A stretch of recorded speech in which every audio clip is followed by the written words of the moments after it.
Hi guys. Tonight we step through time, through mist and moonlight, into a place where the wind howls against high stone walls and frost laces every window pane. You stand before a medieval castle, its towers piercing the star-dusted sky, its torches guttering like exhausted fireflies. Inside, nobles sleep behind curtains of velvet and wool, or at least they try, because when the night air drops below freezing, even royalty can shiver in their sheets.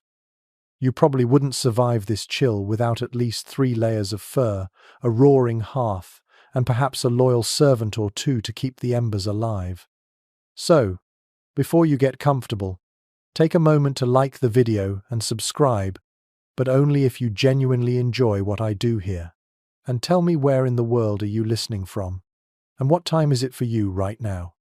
Now, dim the lights. You trudge across the drawbridge as it creaks beneath your boots. Each plank groans softly, dusted with frost that crunches underfoot. The air tastes of iron, and the moat below is more ice than water. The guards at the gatehouse huddle around a brazier, faces hidden beneath helms, their breath clouding in ghostly bursts. Inside the keep, the air is only marginally warmer. Stone doesn't hold heat, it drinks it. You feel that truth immediately, as the cold seems to seep through your soles and coil around your ankles. Up in the great hall, the ceiling disappears into shadow. A fire crackles in the massive hearth, but its warmth barely stretches beyond a few paces. You think of the princess who lives here, how her long gowns whisper across the floor as she moves, how her jewels glint even in low light. Yet she too must face the same enemy you do now, the creeping, relentless chill of medieval winter. Historians still debate whether most castles were truly comfortable in winter. Some argue that noble families abandoned their fortresses during the harshest months, retreating to smaller, cozier manors or urban residences. Others claim the great halls remained alive all year round, buzzing with servants, guards, and court life, no matter how cold. But either way, a winter night inside one of these massive stone fortresses was not for the faint of heart. You pass through an archway into the inner courtyard, where a fountain stands frozen mid-flow, an elegant sculpture of ice. The torches flicker in the wind, casting trembling shadows across the walls. The smell of smoke and damp wool hangs in the air. Somewhere above, a window slams shut against a gust, and you imagine the princess inside, pulling her cloak tighter, wishing the world would stop breathing frost for just one night. Her room lies in the upper, keep a private chamber overlooking the snow-white fields. Getting there means climbing narrow spiral staircases where each stone step is colder than the last. The air grows thinner, drier, and somehow lonelier. At last you reach the heavy oaken door carved with lilies and lions. Inside, the chamber glows faintly with candlelight. It is beautiful in its austerity. Thick drapes hang from iron rods, shielding the small windows from drafts. A canopy bed stands in the center, its posts carved like twisting vines. A fur-lined coverlet gleams in the soft light. Yet beneath that luxury, the same truth lingers. This place was built for defense, not comfort. The princess's chamber is essentially a tower room, wrapped in centuries of frost. A mainstream historical fact is that most medieval castles in northern Europe were built from limestone or granite materials, excellent for fortification, but dreadful for warmth. Heat dissipated almost instantly, even from blazing hearths. Some rooms were built with massive fireplaces large enough to roast a deer, yet even then, the warmth clung close to the flames and vanished into the night. You pause to imagine her nightly routine.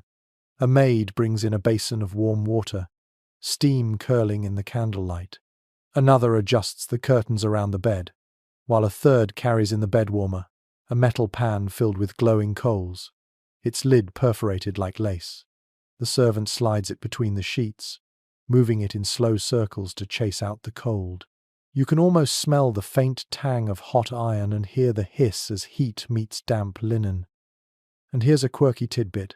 Some noblewomen believed placing a warm hen beneath the bed kept the air mild through the night. It's absurd and charming all at once, Imagine the soft clucking from beneath royal silks. A few even tucked small dogs into the covers, both for warmth and company. The medieval world had no shortage of curious comforts. The princess removes her jewellery, one piece at a time, as frost blooms on the window glass. Her breath clouds the mirror. Outside, wolves cry across the moor, their voices threading through the cold like distant bells. She shivers, but not from fear, from the sheer immensity of winter pressing against her walls. Some scholars question how these royal women truly experienced such nights. Were they pampered beyond measure, or quietly enduring the same hardships as their servants? Records are sparse. A few letters survive, written in elegant script, describing nights so bitter that sleep fled from me as the moon turned pale. Others are silent, leaving only the imagination to fill the gaps. You wander closer to the window. The shutters are thick but not airtight. A sliver of wind sighs through, cool and persistent. In the corner, a brazier glows red, its coals pulsing like a quiet heartbeat. The princess's cat curls beside it, eyes half closed. The firelight dances over the floor, revealing the uneven texture of the stone centuries of wear beneath polished slippers. You notice how everything in this chamber has a purpose. The thick rugs muffle the sound of footsteps and trap precious warmth. The canopy bed isn't mere decoration, it serves to create a smaller, warmer microclimate, especially when curtains are drawn tight. Even the arrangement of furniture helps direct the faint warmth of the hearth toward the bed. As you settle into this world, time feels heavy. The castle creaks, sighs, and settles around you. Somewhere below, the great hall's fire crackles louder, echoing through the stairwell.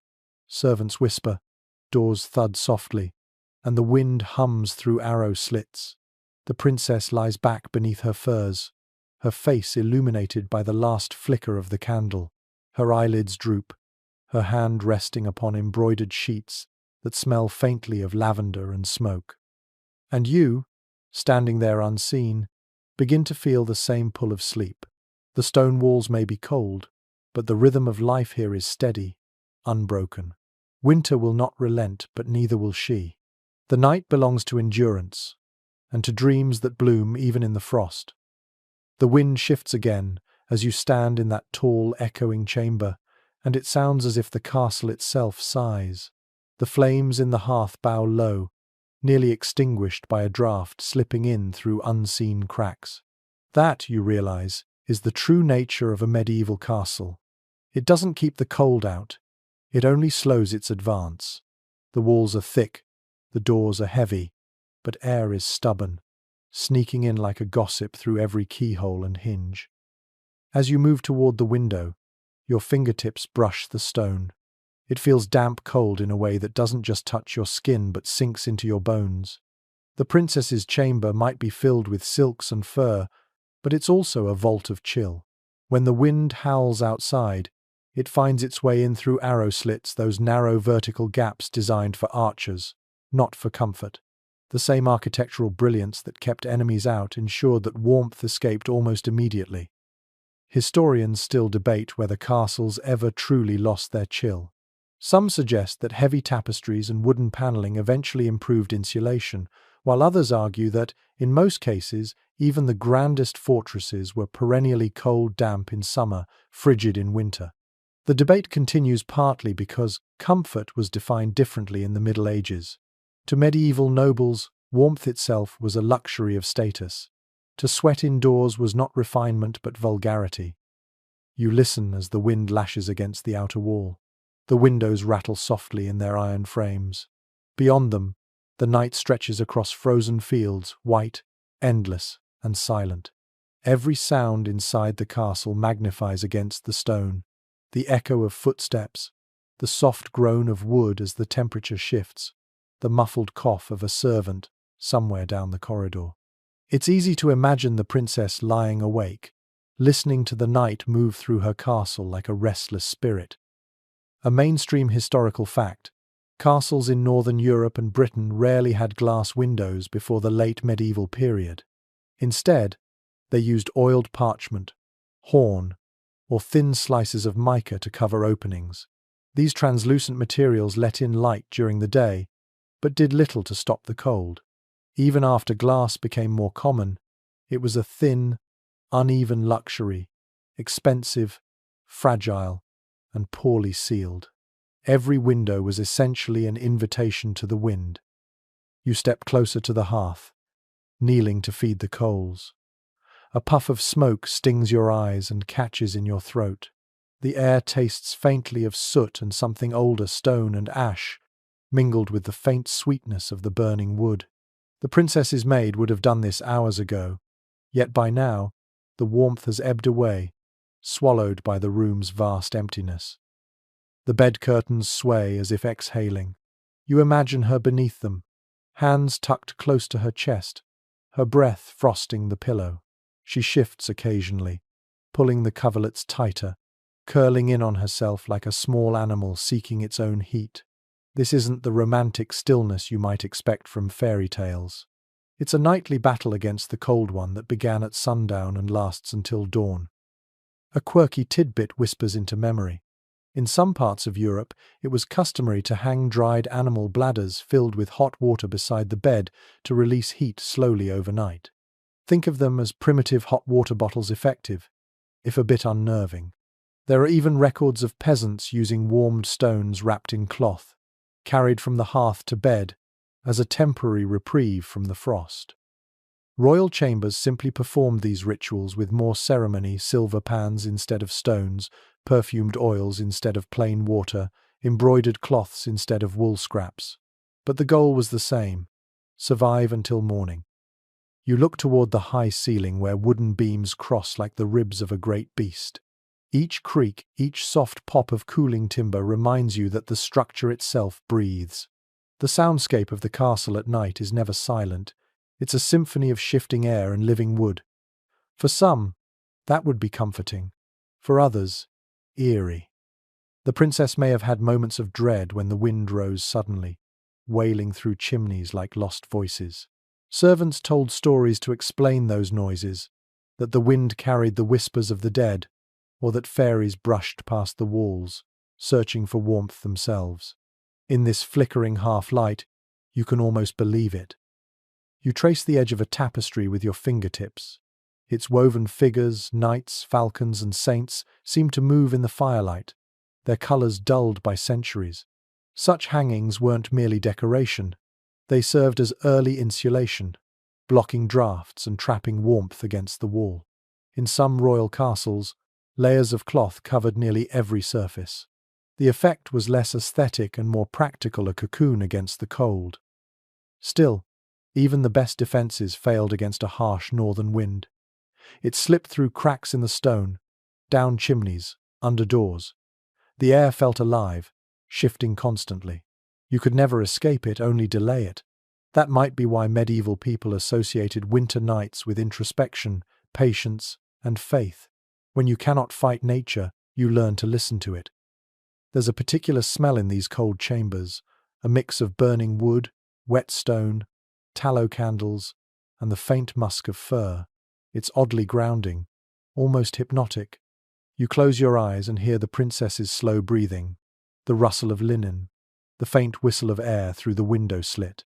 The castle doesn't let anyone forget where they are, not even royalty. One scholar once described medieval sleep as a surrender to the elements. That phrase lingers as you imagine lying there, feeling the cold seep through the bedposts, through the floor, through time itself. It's a humbling thought how much effort it took simply to rest. Some nights, when the frost grew so thick it glazed the inside of window panes, servants would hang extra cloths over the glass and place bowls of glowing embers beneath the bed. It helped slightly. But even then, many princesses woke with stiff fingers, aching joints, and pale skin that never quite felt warm. You might imagine her rising before dawn, wrapping herself in layers of wool before daring to wash in water that had already frozen in the basin. There's something poetic in that persistence. She sleeps not because it's comfortable, but because she must. Her world runs on duty, ceremony, and endurance. And beneath the jeweled crowns and polished manners, there's a shared humanity. You know that feeling, that shiver, that small, defiant wish for morning light. The fire finally steadies again. A faint orange glow ripples across the floor, and the shadows soften. Outside, the wind begins to calm. You can almost sense the castle settling back into uneasy rest. The night will last a little longer, and so will the princess's dreams. The fire sighs low in the hearth, its light painting the walls in hues of gold and ember. You feel the temperature sink again, as though the entire castle exhales frost. This, you realize, is when warmth becomes both science and superstition. To sleep through a medieval winter night, a princess had to prepare not just her bed, but her very body, a slow, deliberate layering ritual that blurred the line between luxury and survival. The maidens begin their quiet procession long before midnight. One brings woolen undergarments, another carries a folded chemise of soft linen. The princess sits before her mirror, its surface rippling with candlelight, and watches the steam drift from the basin beside her. The air smells faintly of rosemary, believed to purify the spirit and ward off sickness. You can almost hear the whisper of fabric as she slips into layer after layer, transforming herself into a living fortress of warmth. Chroniclers of the age noted that noble women's night attire was as complex as their daytime finery. Beneath the outer gown lay linen shifts, woolen stockings, sometimes even padded underrobes sewn with fur trim. Silk was not for comfort, but for rank a shimmering outer symbol, not much use against freezing stone. And still, despite all those layers, the cold found ways to creep through. An unexpected detail from daily life was how these layers became part of etiquette. Guests were not expected to see a princess undressed, even if that meant merely removing a fur mantle. Dressing and undressing were performances of modesty and decorum, accompanied by attendants who handled each garment as though it were sacred. Imagine trying to sleep while maintaining dignity in 15 pounds of fabric. The princess breathes deeply, her sleeves whispering as she folds her hands. Her fingers glint with rings that have grown cold against her skin. The fire behind her hisses and pops, sending up brief showers of sparks that vanish before they reach the ceiling. In that glow, she resembles a saint in a stained glass window, serene, composed, and quietly uncomfortable. Experts remain divided on whether these layers truly helped as much as chroniclers claimed. Some argue that the multiple fabrics trapped both heat and moisture, making the sleeper clammy rather than cozy. Others believe the layering system was remarkably effective, especially when combined with furs and tightly drawn bed curtains. The truth, as always, likely lay somewhere in between, warm enough to endure, but never enough to forget the cold. The princess's final garment is her night robe, thick wool lined with sable or ermine. A maid fastens the ties with careful fingers, then lowers the hood so that only a few strands of hair escape. The princess dips her hands briefly in warm water, dries them with cloth embroidered in gold thread, and murmurs a prayer for health through the night. You can almost feel the heat from the basin fade as it's carried away, leaving behind only a thin mist that clings to the air. A moment later, the door closes with a soft thud, and silence returns except for the faint crackle of wood. The princess moves toward the bed, her steps hushed by woven rushes laid across the floor. Imagine the sound of fabric brushing fabric, the rustle of wool against silk, the weight of fur pressing down. She sits on the edge of the mattress, testing its firmness. Beneath the embroidered sheets lie feathers, wool, and perhaps even dried herbs, lavender, thyme, or mint, to scent the bed and deter insects. You can almost smell the sharp sweetness. It's generally accepted among medieval historians that personal hygiene and comfort rituals played a crucial role in noble life, not out of vanity but survival. Maintaining a clean, dry sleeping layer meant avoiding sickness in a world where cold and damp were constant threats. Bathing was rare in winter, so linen changes replaced washing. They absorbed sweat and acted as barriers between skin and coarse fabrics. The princess draws the covers over herself. Beneath the quilts, air pockets form like miniature caves of warmth. Her maid extinguishes the candle, and darkness falls thick as velvet. Only the faint pulse of the fire remains, glowing red like the last heartbeat of day. In that stillness, your senses sharpen. You can hear the soft rustle as she shifts her weight, the tiny sigh as she nestles deeper into the mattress. The smell of wool and herbs mixes with smoke. Somewhere in the distance, a dog barks once, then falls silent. Some researchers insist that medieval women often slept sitting slightly upright, especially in drafty towers, believing it aided digestion and protected against bad humors settling in the chest. Others dismiss this as superstition, but the idea persisted for centuries, perhaps, because sitting up made it easier to breathe when the air was heavy with smoke or damp chill. The princess's dreams begin to drift in like snowflakes, soft, silent, and unpredictable. Perhaps she dreams of summer gardens, of sunlight sliding across stone, of the scent of roses thawing in the morning air. Or perhaps her mind lingers on duty and bloodlines, on the endless weight of expectation that follows her even into sleep. You step closer, hearing the faintest crack as the fire splits a log. A gust of air ripples through the curtains, lifting one edge like a ghostly hand. The temperature drops again, sudden and sharp. You can almost sense her flinch beneath the quilts. She tightens them around her shoulders, her breath fogging the darkness for an instant before vanishing. There's beauty in her resilience. For every comfort she owns, the castle demands something in return: patience, endurance, stillness. Each layer of clothing, each ritual before bed, is less about vanity and more about survival in an age that prized elegance under pressure. Outside, the wind gathers again. Snow begins to fall, drifting against the windows, soft as whispered prayers. The castle holds its breath, and within its stone heart, one woman sleeps wrapped in centuries of tradition, each layer a promise that dawn will come, even in the coldest of nights. The faint grey of early morning never truly touches these chambers, at least not yet. You remain in the quiet half hour before dawn, when sleep still weighs on the castle like a heavy blanket. Inside the princess's room, the air is thick with the scent of wool, wood smoke, and the faint, sweet musk of crushed herbs. She stirs beneath her quilts, not yet awake, not fully dreaming.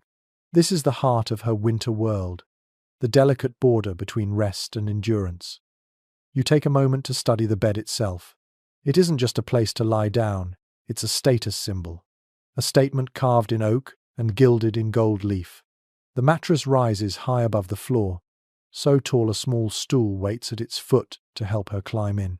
The canopy overhead drapes down like a private sky, heavy with embroidered curtains that close her off from the cold and, to a degree, from the world. Documents of the era reveal that bedding in royal households was often stuffed with goose feathers for the wealthy and straw or wool for lesser nobles. The choice wasn't just comfort, it was prestige. Feathers, plucked from imported geese or swans, were cleaned, dried, and sewn into fine linen sacks, luxuries that took weeks to prepare. Beneath them lay a coarser mattress filled with straw, serving as insulation from the cold, hard boards below. A peculiar tradition whispers that princesses would sometimes hide charms or stitched patterns of protection inside these feather mattresses, symbols against bad dreams or illness. A few of those charms have been found centuries later, tiny scraps of parchment inked with Latin prayers, folded and sewn into the seam. It's a reminder that warmth, in those times, wasn't only physical, it was spiritual insurance. The princess turns on her side, tugging the fur-lined coverlet closer. Beneath her pillow lies a sachet of dried lavender and chamomile, a small defense against lice and the rank odor of stale air. The mattress rustles faintly, and you imagine how it would have felt soft but uneven, its feathers shifting under her weight, creating small pockets of warmth and coolness. Opinions differ among historians about just how comfortable these beds really were. Some believe that the feather-stuffed mattresses were marvels of medieval luxury, while others claim they were lumpy, prone to mildew, and far too soft for long-term health. Whatever the truth, one can assume that a princess's bed, even imperfect, was leagues beyond what most of her subjects could ever dream of. You take in the room's stillness.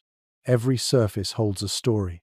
The carved bedposts shaped like vines, the rush mats layered over the flagstones, the embroidered hangings that ripple faintly when the wind sneaks beneath the door.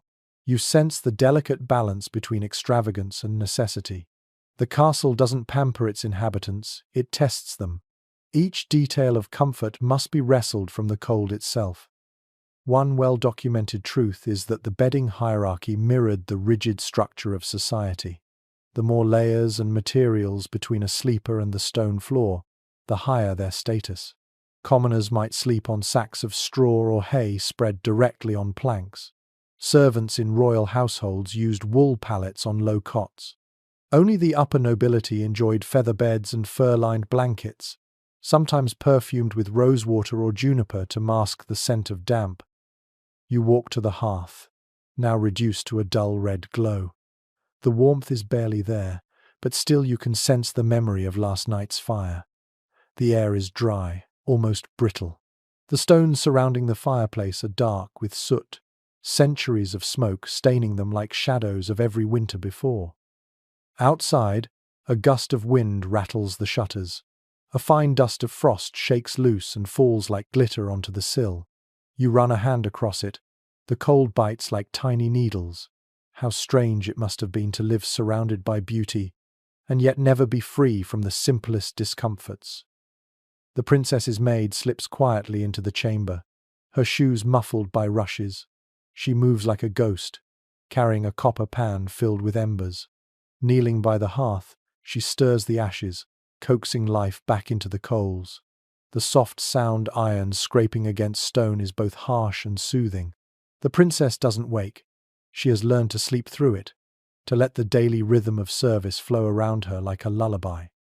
Here's a small, delightful fragment of history. In some royal households, the quality of the bedding was listed in official inventories alongside jewelry, silverware, and horses.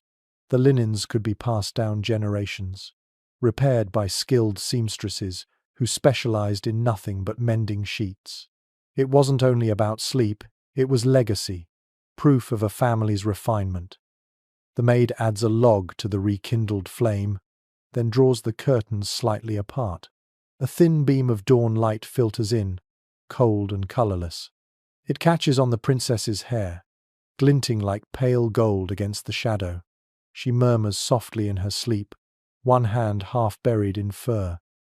You pause and think about the layers beneath her, the hierarchy of materials, textures, and scents, each one carefully chosen to create a cocoon against the season. Linen, wool, down, fur, silk. It's an architecture of rest, a quiet mirror of the castle's design itself. Layer upon layer, defense upon defense, all in the service of surviving the night. No consensus has ever been reached on whether these beds were truly warm enough to combat the cold that lingered through stone and draught. Some architectural historians argue that no amount of bedding could counteract a castle's chill. Others point to written accounts describing rooms so hot from the fire that one could barely breathe. Both could be true. Heat in a medieval castle was uneven, fleeting, and temperamental. The princess finally stirs. The faint creak of the mattress seems amplified in the stillness. She pushes aside the curtain, blinking at the dim light. Her skin is pale, her lips faintly blue, yet there's a calm grace in her movements. She's survived another night, as all her ancestors did before her. You can almost feel the quiet triumph in that simple act, enduring the cold, waking into light. It isn't the luxury that defines her, but her resilience wrapped in silk and frost. The castle hums softly around her, alive once more. And you? You breathe in the faint scent of smoke and lavender, realizing that comfort, like warmth, has always been relative, something earned, never guaranteed, even behind the thickest walls of power. The fire now burns a steady amber, its warmth curling upward through air that still trembles with last night's chill. You can almost feel the ghost of cold clinging to the corners of the room, persistent, patient, unwilling to leave. The princess sits up slowly, her breath visible, her fingers stiff as she folds back the coverlets. Every morning begins this way, a quiet victory against the cold, followed by a careful reconstruction of comfort. A servant enters carrying a copper kettle, steam spilling from its spout. The smell of hot metal and oak smoke fills the room. She pours the water into a shallow basin, where the princess will wash her hands and face before breakfast. The warmth lasts barely a minute before it cools, the steam vanishing into the castle's cavernous air. Even this brief luxury feels sacred, a moment of softness between stone and frost. Surviving manuscripts tell us that in most medieval castles, morning warmth was as fleeting as candlelight. Fires were left to die during the night to avoid accidents, meaning each dawn began with rekindling the smell of ashes, the creak of bellows, and the flint's sharp spark. A princess's comfort depended entirely on her servant's timing. Too early, and smoke filled the chamber. Too late, and frost formed on the inside of the walls. The bed behind her still holds the imprint of her body, a hollow of feathers and linen. The maid begins her ritual of shaking, turning, and fluffing an elaborate ballet designed to prevent moisture from settling into the bedding. It's delicate work. Damp feathers rot, and rot attracts vermin. The steady rhythm of the maid's motions becomes a sound of reassurance, an unspoken promise that the bed will be warm again come nightfall. A lesser-known curiosity from that time is how bed warmers themselves became status symbols. These were not crude tools, but polished bronze or silver pans with intricate engravings, sometimes even bearing family crests. The coals inside hissed softly as they slid beneath the sheets, leaving faint scorch marks if handled too long. In some courts, it was said a careful servant could heat an entire bed without waking its occupant, a small miracle performed nightly. The princess watches from her stool, wrapped in a fur mantle, eyes half-lidded. Her hair has been braided to keep it from tangling in her sleep, and her breath carries faint traces of lavender. She stretches her fingers toward the hearth, feeling the weak warmth radiate outward. In this still moment, you realize how deliberate every act of comfort must have been. Nothing in this world comes easily, not even heat. Some researchers believe the ritual of bed warming may have held symbolic meaning as well. It wasn't merely about heat, but purification, driving away not just cold, but evil spirits and sickness. The glowing coals, handled with tongs like relics, brought fire's sacred energy to the most intimate of spaces. Others disagree, seeing only practicality. Yet the line between superstition and science in the Middle Ages was as thin as the fabric of the sheets themselves. Outside, a bell tolls faintly, its sound distant and muffled by snow. The castle begins to stir awake. You hear boots on flagstones, the clatter of buckets, the faint neigh of horses from the stables. Life resumes its rhythm, each motion deliberate and slow, as though the entire household must thaw before it can function. It's generally accepted among medieval historians that heating a room was a communal effort. Even in royal chambers, servants and attendants shared the burden. The princess might command comfort, but it was others who labored through the cold to create it, fetching wood, tending embers, refilling bed warmers. Heat was not a private thing.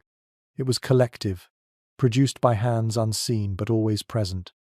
You picture her bed just before sleep, the coals glowing faintly beneath the sheets, the thick curtains drawn close, the faint hum of voices fading as doors close for the night. The warmth is temporary, fragile, yet it feels almost sacred in its impermanence. It is a warmth earned through ritual and care. A peculiar superstition lingers in the minds of many castle servants. If you let the fire die completely before dawn, it was said misfortune would enter with the first light. So someone, often the youngest page or scullion, would remain half awake through the night, feeding the hearth every few hours. Imagine that the soft scrape of coal against iron, the hiss of flame, and a pair of tired eyes watching over the sleeping court. You find yourself thinking about the balance of danger and comfort. Fires could save lives or end them. One spark too high, one ember too near a curtain, and the entire chamber could go up in flames. Castles burned often, especially in winter. It's astonishing how easily opulence and disaster shared the same bed. Some specialists continue to dispute how well these hearths actually heated their rooms. Architectural reconstructions suggest that even a roaring fire could barely warm the space beyond 6 or 7 feet. Beyond that, breath still fogged the air. The princess's chamber may have looked radiant in torchlight, but in truth, much of it remained cold shadow. The maid finishes her work, folding the sheets with precise care. She opens the curtains to let in the pale light. Snow still falls outside, slow and silent, covering the courtyard in white velvet. The sound is almost imperceptible, but you can feel it, the weight of winter pressing on every surface, muffling every noise. The princess rises, moving gracefully despite the chill. She steps into fur-lined slippers and crosses to the window. Her reflection merges with the snow beyond, creating a ghostly double one-woman of warmth and life, gazing out into a world of stillness. The contrast is striking. Here's one charming oddity worth mentioning. Some noble families trained dogs called comfort hounds, small breeds whose sole purpose was to share their owners' beds for warmth. These little animals, wrapped in ribbons and miniature cloaks, slept curled at their mistress's feet, providing living heat. It's a sweet thought that even royalty needed a creature's heartbeat to stay warm through the longest nights. The room settles again. The fire crackles softly, and the scent of oak fills the air. You realize, as the princess does, that warmth is fleeting but ritual is eternal. Every ember, every fold of cloth, every shared breath across the cold carries a single message: survival, wrapped in grace. The wind has quieted for now, though the air remains brittle. In the silence you can hear the faint ticking of cooling stone walls releasing the heat they greedily absorbed during the night. A castle, you realize, never truly warms. It only holds its breath between bouts of freezing. The princess sits near the hearth, watching the flames dance, her fingers hovering close enough to feel warmth but not scorch. Her fire is the heart of the room, both comfort and threat. Every night, the same routine unfolds. Logs stacked, coals banked, and flames coaxed to life by servants who treat fire like a living creature, temperamental, demanding, and sometimes deadly. The hearth is not merely decoration, it's survival, sculpted in stone. Archaeological evidence suggests that most castle fireplaces in northern Europe were colossal, sometimes large enough for several people to stand inside. They weren't built for beauty, but for endurance. The massive chimneys pulled smoke upward, though imperfectly. Soot blackened the ceilings, and stray embers often escaped into the room.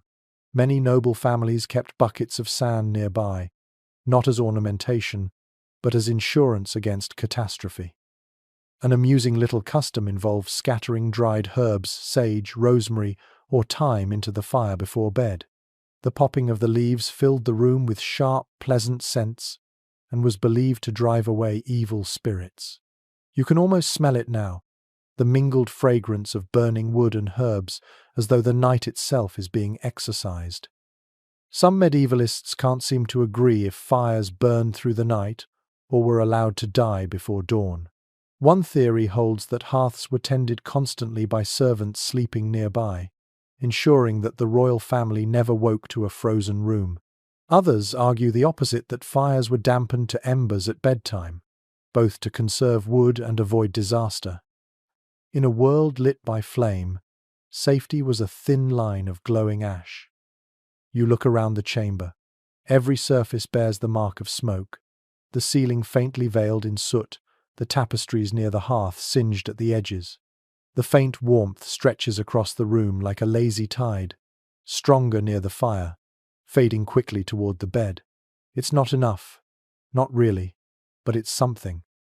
The princess leans forward, using a poker to adjust the logs. Sparks leap upward in a brief golden flurry before settling again. Her movements are practiced. She's done this countless times. Despite all her attendants, this act she insists on doing herself. Fire is control, and control is rare in her world. One well-preserved truth from castle records tells us that wood was one of the most precious resources of the medieval winter. Whole forests could be depleted to keep a single fortress alive through the season. Logs were rationed and inventoried with as much care as jewels. Some castles even issued fire allowances, set quantities of fuel allotted daily to specific rooms. It was luxury measured in warmth. You imagine the sound of those logs cracking, the soft hiss as sap boils and escapes. The fire seems alive, its breath mingling with the princess's. Shadows pulse against the walls, stretching and shrinking as though the castle itself were breathing. A curious ritual often accompanied this time of night. Just before sleep, a servant might place an iron rod heated in the fire at the base of the bed to warm the floorboards. The faint smell of singed wood mingled with the air, and the warmth, though fleeting, spread upward for a few minutes. It's a small detail, but one that speaks volumes about how resourceful and desperate people became when the cold was relentless. There's something meditative in the rhythm of the flames. They pop, they whisper, they sigh. The princess watches them, eyes half closed, as though divining patterns in their movement. Firelight paints her cheeks with gold and crimson, giving the illusion of life in a world of frost. Some researchers argue that these massive hearths were more psychological than practical. The heat they produced was uneven and inefficient, yet their glow provided comfort, the illusion of safety. The human mind, after all, craves light as much as warmth. In a dark stone fortress, even the smallest flame becomes a companion. The air around you hums softly, like a memory trapped in stone. The fire's warmth doesn't reach the corners of the room, where frost still clings stubbornly to the windows. The contrast between light and cold is sharp, almost cruel. Yet it's also strangely beautiful proof of survival, flickering against the impossible vastness of winter. The princess stands, her fur cloak brushing the rush-covered floor. She holds her hands above the fire, palms open, the orange glow gilding her rings. She looks momentarily like a statue, ancient, serene, enduring. You can almost imagine generations of women before her doing the same, whispering the same silent prayers for warmth, safety, and mourning.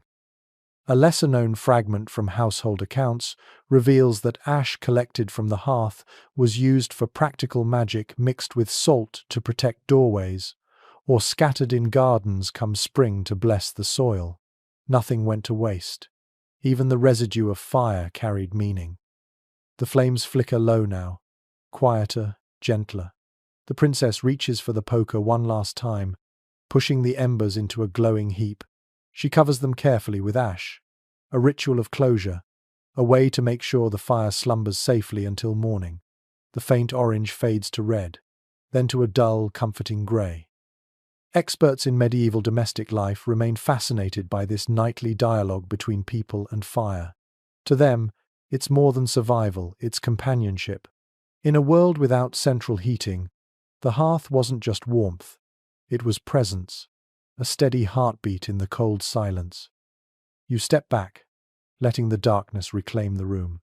The last whispers of warmth brush against your skin as the fire exhales its final sigh. Somewhere beyond the walls, snow begins to fall again, soft as ash, silent as breath. The castle, momentarily at peace, settles into its long winter night once more. The fire dwindles to a soft glow, and the air turns heavy again. Every sound, every creak of timber, every whisper of frost along the stones feels amplified in the stillness. The princess shifts beneath her layered blankets, the edge of the fur brushing against her cheek. Around her, the chamber has become a fortress within a fortress, guarded not by swords or sentries, but by fabric, texture, and silence. This is where the art of warmth truly blossoms. You can almost feel it. The thick curtains, the hanging tapestries, the folds of velvet and wool that line the walls.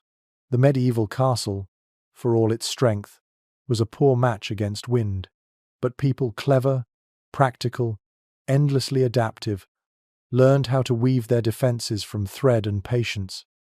Researchers widely agree that wall hangings were not simply decoration but insulation. Heavy cloth absorbed the cold air seeping through stone, trapping small pockets of heat. The difference between a bare wall and a draped one could mean several degrees of temperature, enough to make the difference between comfort and shivering misery. A quaint belief circulating in those days held that richly dyed tapestries not only warmed the room but protected against melancholy. Blue and green calmed the mind, while red was said to chase away the chill of the soul. You picture the princess selecting her favorite colors, crimson vines winding around gold-threaded flowers, and imagine how her eyes might linger on them before sleep, searching for warmth in color itself. No consensus has ever been reached on just how effective these hangings were. Some architectural historians argue that they served more symbolic than practical purpose, meant to display wealth rather than retain heat. Others insist that tapestries, layered with padding or backed by linen, were remarkably efficient insulators. The truth, perhaps, lies in both: beauty serving utility, comfort disguised as art. The air smells faintly of wool and beeswax. You reach out, brushing your hand along a nearby drape. The fabric feels thick, almost heavy enough to have weight of its own, with fine threads that glimmer faintly in the dim light. It's soft against your fingertips, and yet you can sense the chill behind it, the cold pressing against the far side like an animal pacing its cage. The princess once commissioned a set of embroidered panels from Flanders, so the story goes, each one depicting scenes from mythology. These weren't simple decorations, but narrative walls.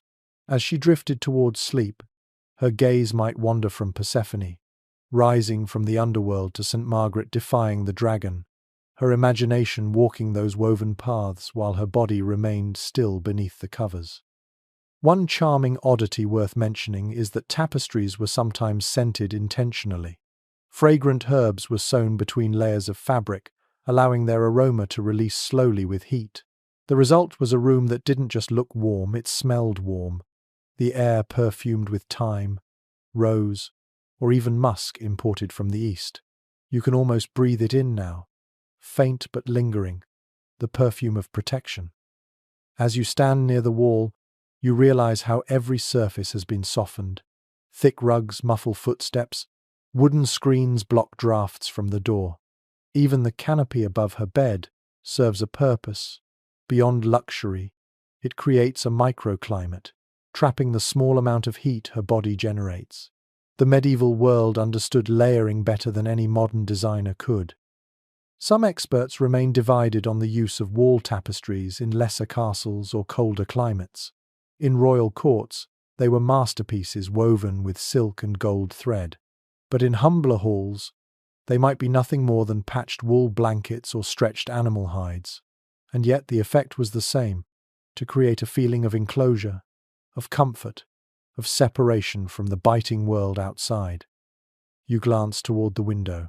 Frost has drawn delicate lace patterns on the glass, fragile, temporary artwork gifted by the night. The curtain beside it moves ever so slightly, the air beyond whispering through the seams. In a place where warmth is a constant negotiation, every motion of fabric becomes meaningful. It's generally accepted among medieval historians that the richest tapestries travelled with their owners. When the royal family moved from one castle to another, servants would roll the wall hangings, pack them in waxed linen, and transport them ahead of the household.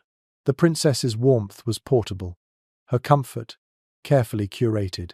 Wherever she went, her surroundings could be rebuilt, an empire of fabric raised anew. An unexpected custom recorded in a few letters suggests that guests were judged not only by their titles, but by how they reacted to the cold. To shiver openly before a princess was seen as a breach of etiquette. Guests were expected to admire her fine tapestries and praise her ever-temperate air, even if their teeth chattered behind courtly smiles. Politeness demanded endurance. You can almost hear the faint rustle as servants adjust the curtains for the night. The sound is soothing, a soft brushing of fabric, like waves against the shore. Each motion creates layers between life and cold, between the body and the elements. Some specialists in medieval domestic life believe that these small rituals repeated night after night, shaped not just comfort but culture. The act of drawing curtains, smoothing bed covers, and lighting candles was a performance of stability. In a world of draught and danger, order itself became warmth. The princess lies beneath her canopy, half awake.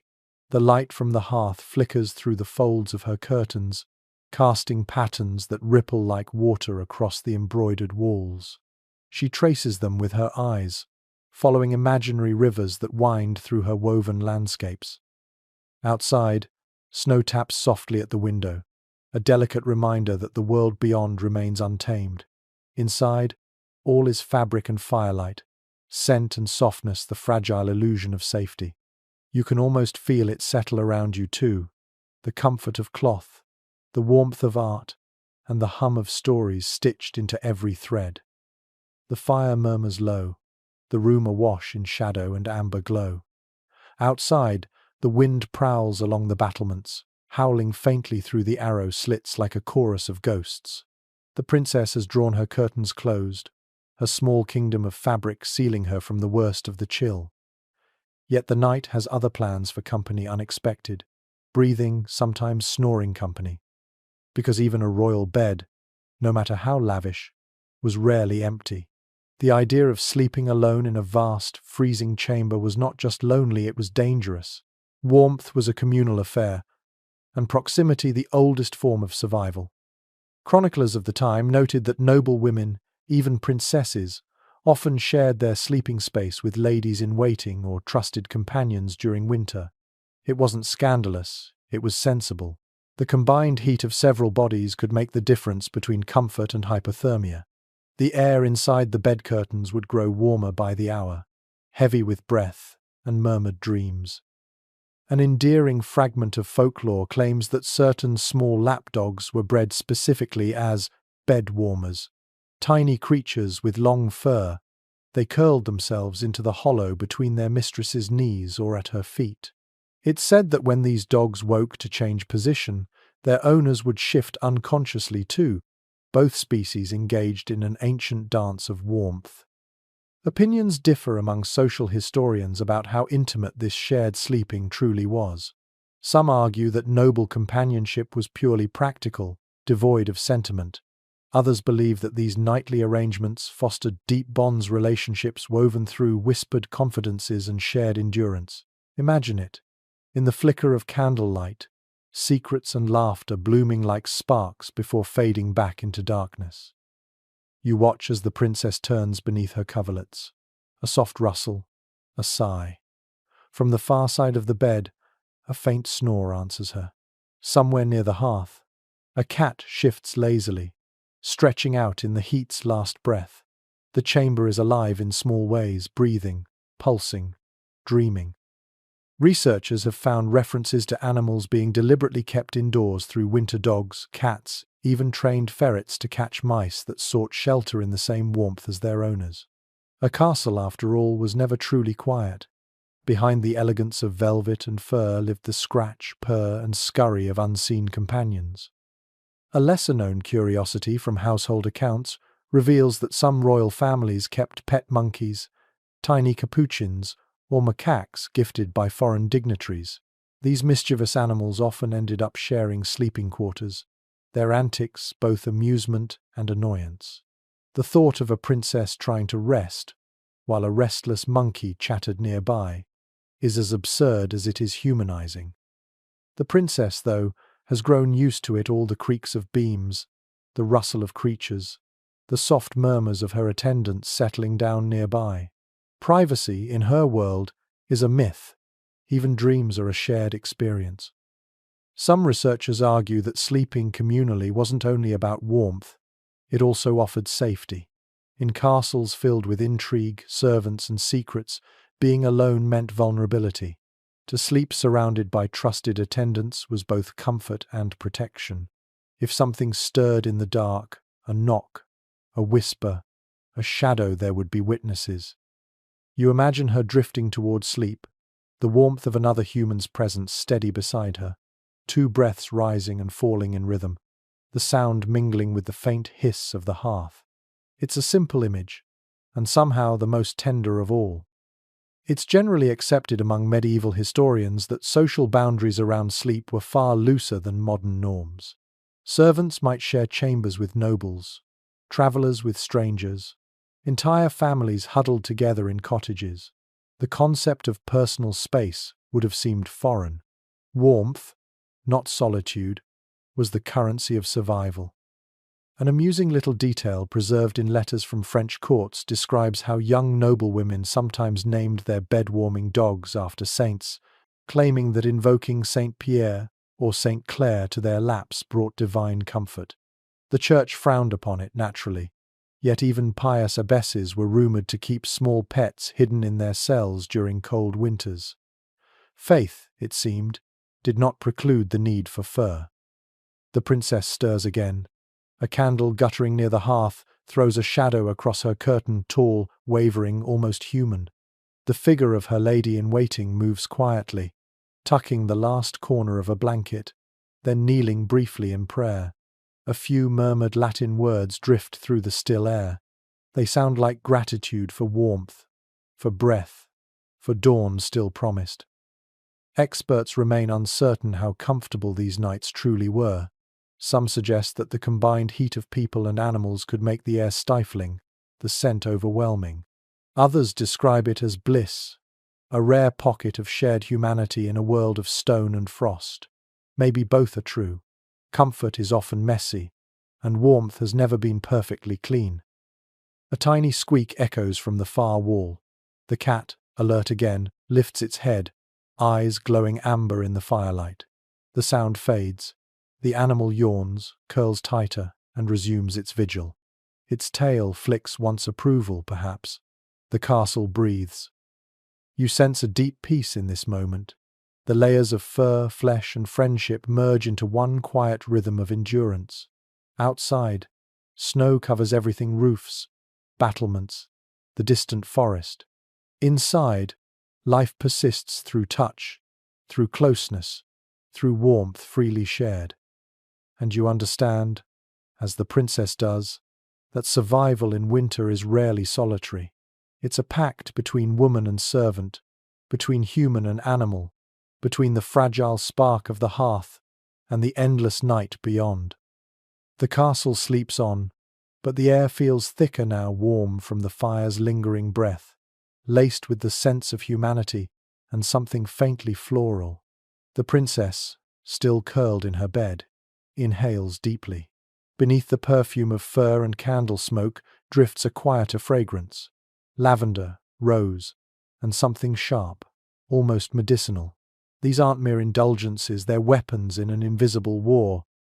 Because in a medieval castle, the cold wasn't the only thing that crept into your bed.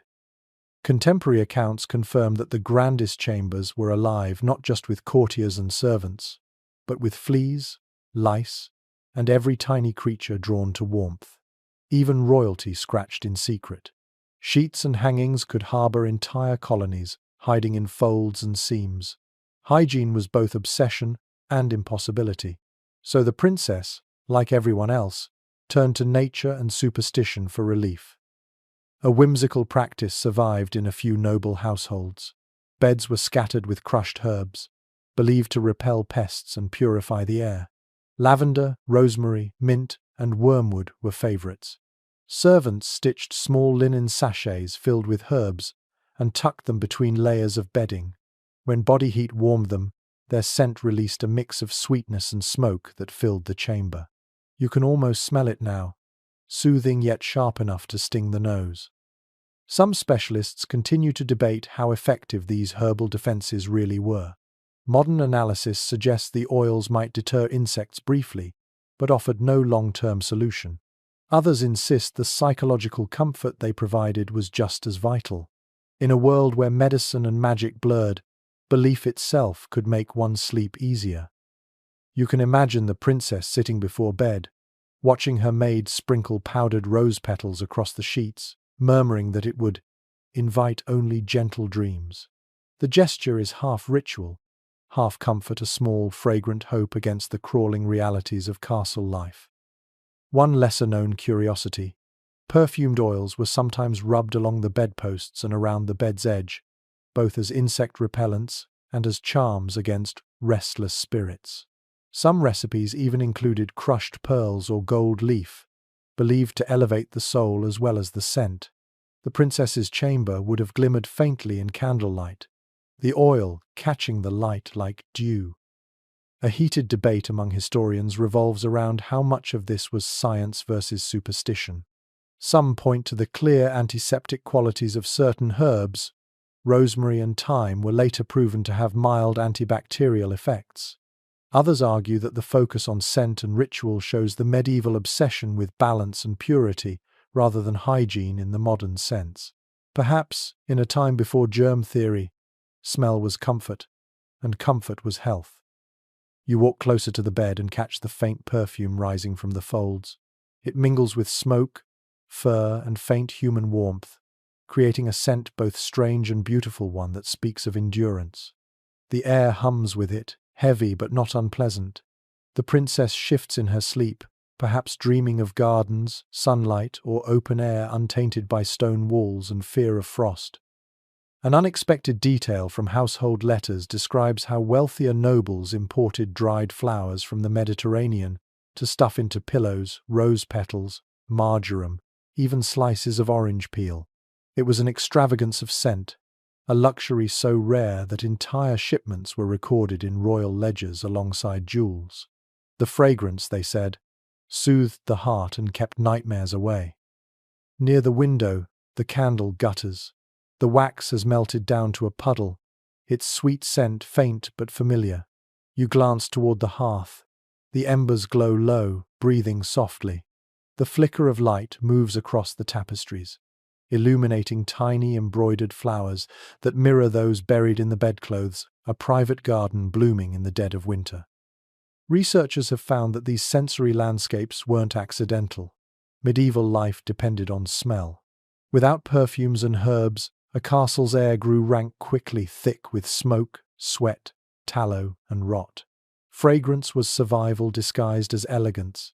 It masked, soothed, and sanctified. A peculiar superstition tells that burning certain herbs before bed could banish nightmares. Some households burned bundles of rue and sage on the hearth, waving the smoke over pillows while reciting verses. The princess's maid might whisper, "Bad dreams, begone," her voice steady, her hands practiced. Whether it worked or not didn't matter, ritual gave shape to fear. You pause beside the bed, feeling how heavy the air has become, warm, fragrant, full of history.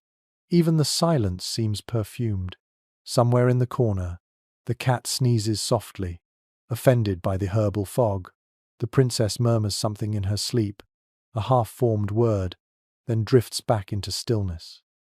It's generally accepted among scholars of domestic life that this mingling of scent and superstition reflected a deeper medieval truth, that comfort was inseparable from belief. People didn't just smell safety, they prayed for it, wove it, burned it, and breathed it. You glance up. The ceiling beams above are darkened by centuries of smoke, but the air tonight feels almost soft. The scents wrap around you like invisible curtains, warm, nostalgic, and fleeting. The smell of herbs becomes memory, and memory becomes peace. And as the castle settles deeper into its midnight rhythm, you realize this was their version of luxury. Not the absence of discomfort, but the brief illusion that nature itself, flowers, fire, fur, could be tamed for a night. The candle has burned down to a nub, and the air is thick with the mingled fragrance of herbs, tallow, and lingering wood smoke. The princess shifts beneath her heavy quilts, the sound of rustling linen echoing softly in the stillness. The fire has sunk into quiet embers now, pulsing like a red heartbeat in the dark. There is one more line of defense against the night's cold. The last, most personal, the body itself. You can almost see her breath in the dim air, the soft cloud that forms with every exhale. Even for a princess, warmth was never a guarantee. It was a negotiation with the elements. When every fire dwindled and every curtain trembled with the wind's intrusion, she turned to her own body, to layers of cloth, to movement, to endurance.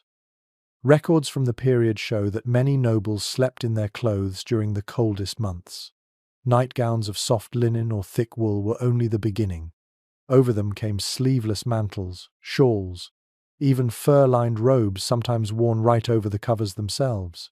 Clothes weren't just garments, they were portable blankets, proof that fashion and necessity were bedfellows.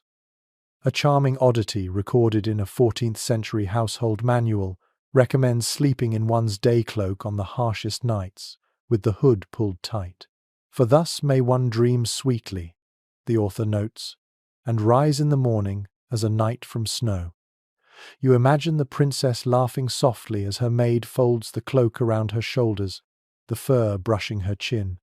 The sound of laughter in a room like this, so cold, so fragile, feels like defiance itself. There's no consensus among historians on whether wearing so many layers actually helped. Some modern textile experts argue that too much fabric could trap moisture, chilling the body faster once heat escaped. Others claim it created an insulating bubble, especially when combined with bed curtains and feather mattresses. Either way, the practice reveals something deeply human, the instinct to wrap oneself in every available comfort, no matter how awkward. You hear the faint sigh of fabric as she shifts again. The layers rub softly together, creating a hush like distant waves. The weight of all those garments presses down, grounding her in a slow, steady warmth. Every fibre carries its own story. The wool spun by women in distant villages, the silk dyed with imported saffron, the fur hunted from winter forests and traded across kingdoms. Each one connects her to a web of unseen labour and landscape.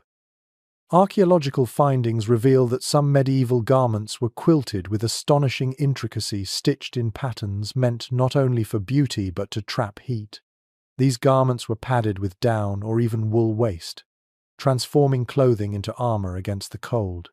The princess's robe, with its embroidered edges and carefully hidden seams, was less a luxury than a personal furnace. An amusing custom lingered in noble courts. The wealthiest women perfumed their bedclothes with drops of ambergris or rose oil so that their sleep would smell of spring. The irony, of course, is that the same oils stiffened the fabrics and sometimes even stained them. Comfort had its costs, but vanity rarely yielded to practicality. The princess draws her knees closer, her breath steady, her eyes fluttering shut. Around her, the castle settles deeper into silence. The wind hums faintly through the cracks in the shutters. You can almost feel the chill trying to creep in, defeated at last by the fortress she's built from wool and willpower. It's generally accepted among medievalists that warmth wasn't merely a matter of temperature, but of rhythm. People moved differently in winter. They conserved motion, huddled, shared space. Even in sleep, their bodies learned to fold inward, to preserve energy. The princess's posture curled, layered, enclosed mirrors that instinct perfectly. She becomes her own hearth. A peculiar superstition mentioned in monastic writings held that one should never sleep completely naked, lest cold creep through the soul. The body, they believed, needed boundaries to contain its heat, both physical and spiritual. You can almost hear the old priest's warning echo faintly through time. Cloth shields more than skin. The air in the chamber thickens with stillness. You notice how the texture of sound changes here, soft, muffled, as if the fabrics themselves absorb noise. The faint scrape of a log in the hearth, the whisper of a turning body, the distant drip of melting ice, each one feels more intimate, more fragile. Her garments shift slightly as she exhales, the fur glinting in the faint glow. There's a strange beauty in the sight, a woman wrapped in the trophies of nature, outlasting the cold through sheer layers of resourcefulness. You realize that every piece of clothing is a quiet act of defiance against the season, a statement that luxury and survival are one and the same. An unexpected historical note: some royal seamstresses stitched tiny silver bells or embroidered charms into the hems of nightclothes, not for sound, but for protection. The soft chime, if it happened at all, was thought to repel evil spirits that wandered through the castle after midnight. The princess's robe, heavy as it is, might carry such a secret, a lullaby of metal too faint to hear. Outside, snow still falls, silent and relentless. The window glass glows faintly with moonlight. The princess lies motionless now, her breathing slow and even. Beneath all those layers, beneath the perfume and the furs and the legends of warmth, she dreams not of luxury, but of sunlight on water, of grass between bare toes, of freedom from cold and ceremony. You watch her sleep, realizing that even here, in this fortress of wealth and ritual, comfort is never effortless. It's created anew each night, stitched, layered, and believed into being. The castle may hold her, but warmth is something she earns with every breath. And so she drifts, wrapped in garments, stories, and the quiet dignity of survival. The fire sighs once more. The wind presses its cold lips against the glass, and the night carries on indifferent, eternal, yet always conquered, one sleeping princess at a time. The castle lies in its deepest silence now, that peculiar hush that descends when both humans and fires have surrendered to exhaustion. The only sound comes from the restless wind beyond the walls, a low moan that slips through gaps in the shutters and licks at the edges of the curtains. The princess doesn't stir, though somewhere in her dreams, that whispering wind may weave itself into something else. Footsteps, perhaps, or voices calling from the dark. Here, in the dim light, you notice a glow. One lone candle still burns near the bed, its flame trembling like a living thought. It stands guard beside a polished brass holder, reflecting the chamber in miniature, the bed, the furs, the faint curl of smoke from the hearth. In a world without electricity, light was more than visibility. It was safety. Documents of the period reveal that candlelight in noble chambers wasn't left unattended for luxury's sake. Candles served a dual purpose, illumination and protection. Darkness was associated with danger, both physical and spiritual.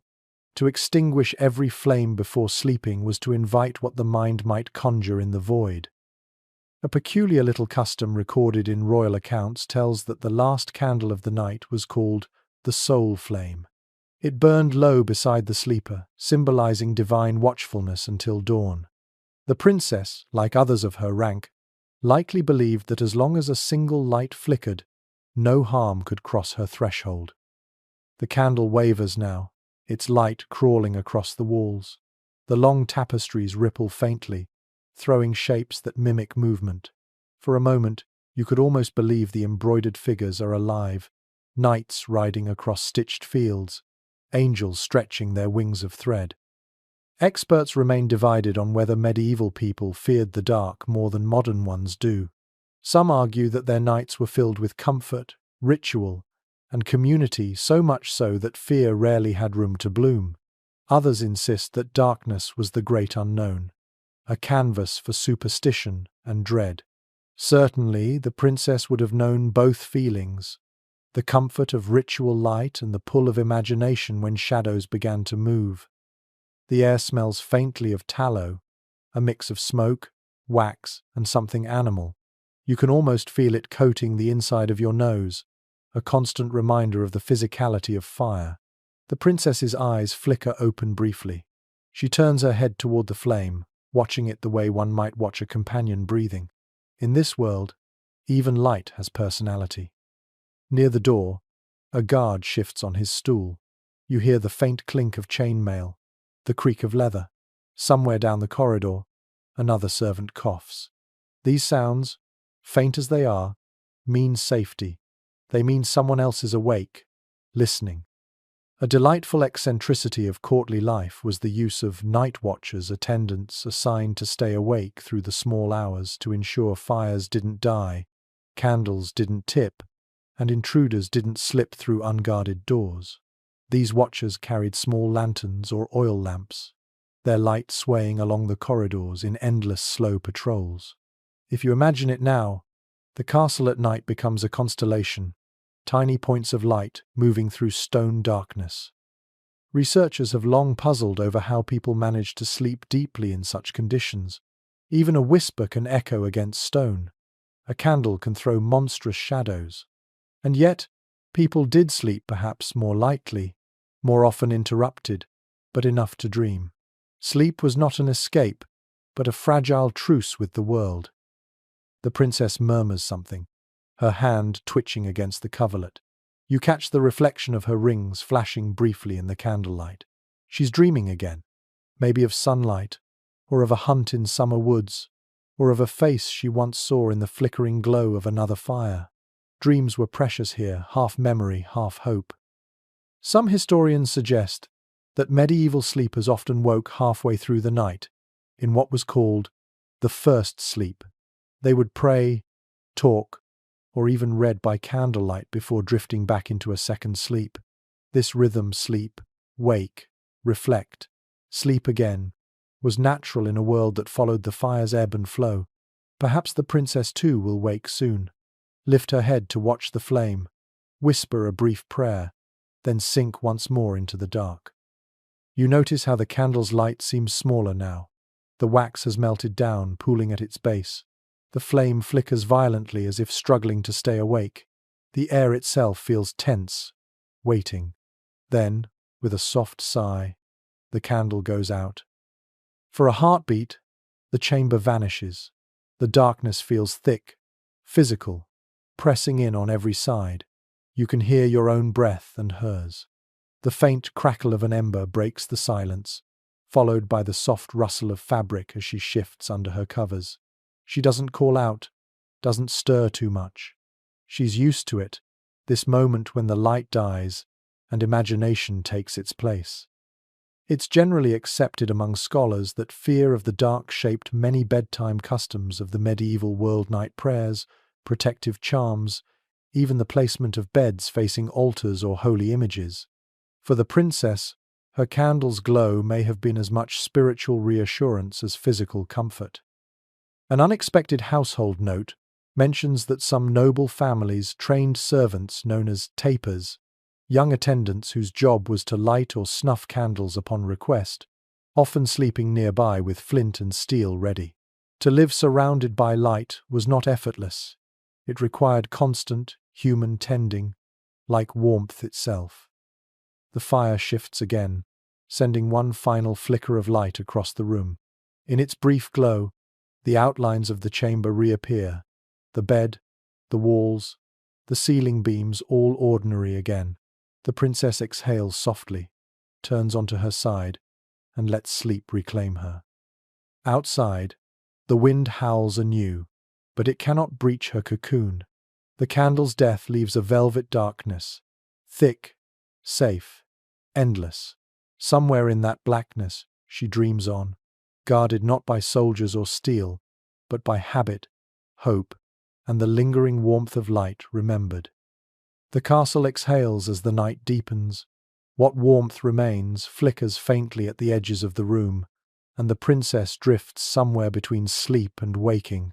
Down below, the vast corridors breathe with muted sound steps, whispers, and the slow, rhythmic scraping of logs being dragged toward distant hearths. Because in a medieval fortress, sleep was not just for nobles. It was a luxury rationed among those who served them. You can almost hear her chambermaid stirring in the adjoining alcove. Wrapped in a threadbare cloak, she rises quietly, her breath ghosting in the air. The maid's night is not for dreaming. It is for keeping another's warmth alive. Surviving manuscripts tell us that castle servants had defined duties that extended deep into the night. One of the most trusted was the fire girl, or fille de feu, the young woman responsible for tending the embers in her mistress's chamber. While others slept, she kept vigil, feeding the fire at measured intervals so that no sudden cold would wake the lady she served. A lesser-known curiosity from household logs notes that these maids often carried a small handbell. The sound was not to wake their mistress, but to summon help if sparks leapt from the hearth. Fire was both necessity and threat, and its keeper walked a narrow line between gratitude and blame. The chambermaid now moves soundlessly across the floor, her bare feet padding against woven rushes. The embers pulse faintly, as though greeting her. She kneels, adds a small log, and blows gently.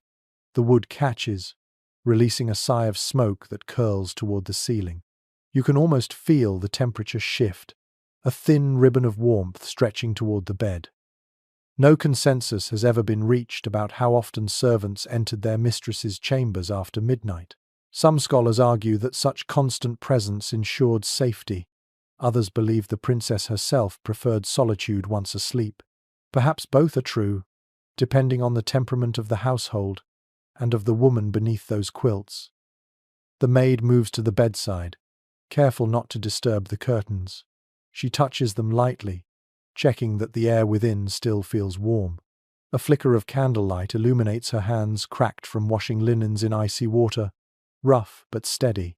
She lingers for a moment, listening to her lady's breathing, then crosses to the table where the candle stubs sit in their holders. An endearing fragment of diary prose from a 15th century servant describes this moment vividly. The lady slept deep, and I feared to breathe too loud lest her dreams fly away. That quiet tenderness hums through the centuries, an intimacy of care that rarely found its way into chronicles. The princess stirs slightly, murmuring in her sleep. The maid freezes, waiting. When the silence returns, she exhales in relief. Her gaze drifts toward the frost-laced window, where moonlight pools like spilled milk. It's a cold world out there, unforgiving, endless, and yet her small labor has meaning here. To guard warmth is to guard life. Archaeological evidence suggests that some castles employed rotating shifts of attendants throughout the night, each responsible for a handful of rooms. These nocturnal workers, maids, pages, guards, formed a hidden network of movement beneath the sleeping household. Theirs was a life of quiet footsteps, whispered exchanges, and small kindnesses exchanged in passing. A peculiar superstition lingered among them. Never let a hearth die completely, or the castle's spirit would freeze.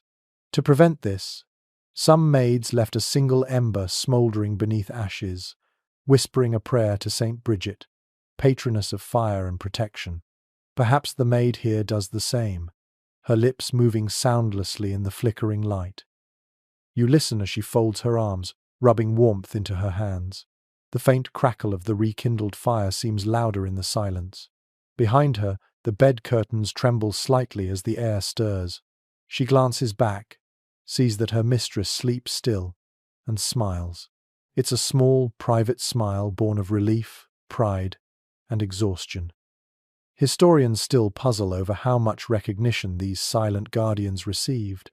Wages were modest, gratitude rare. Yet without them, the comforts of nobility would have vanished by dawn. Every glowing ember, every warm basin, every unburned curtain owes its life to their unseen patience. The maid adjusts the bedclothes folded at the foot of the bed, a pile of extra furs and linen, ready should the temperature drop further. She touches the edge of the princess's gown, rearranges it slightly, then turns away again. Her shadow flickers across the wall, joining the long parade of shadows that have kept company with royalty since castles first rose from the earth. One detail preserved in an old account mentions how some mistresses rewarded loyal maids with cast-off garments, silk sleeves, embroidered ribbons, fur trims salvaged from worn cloaks.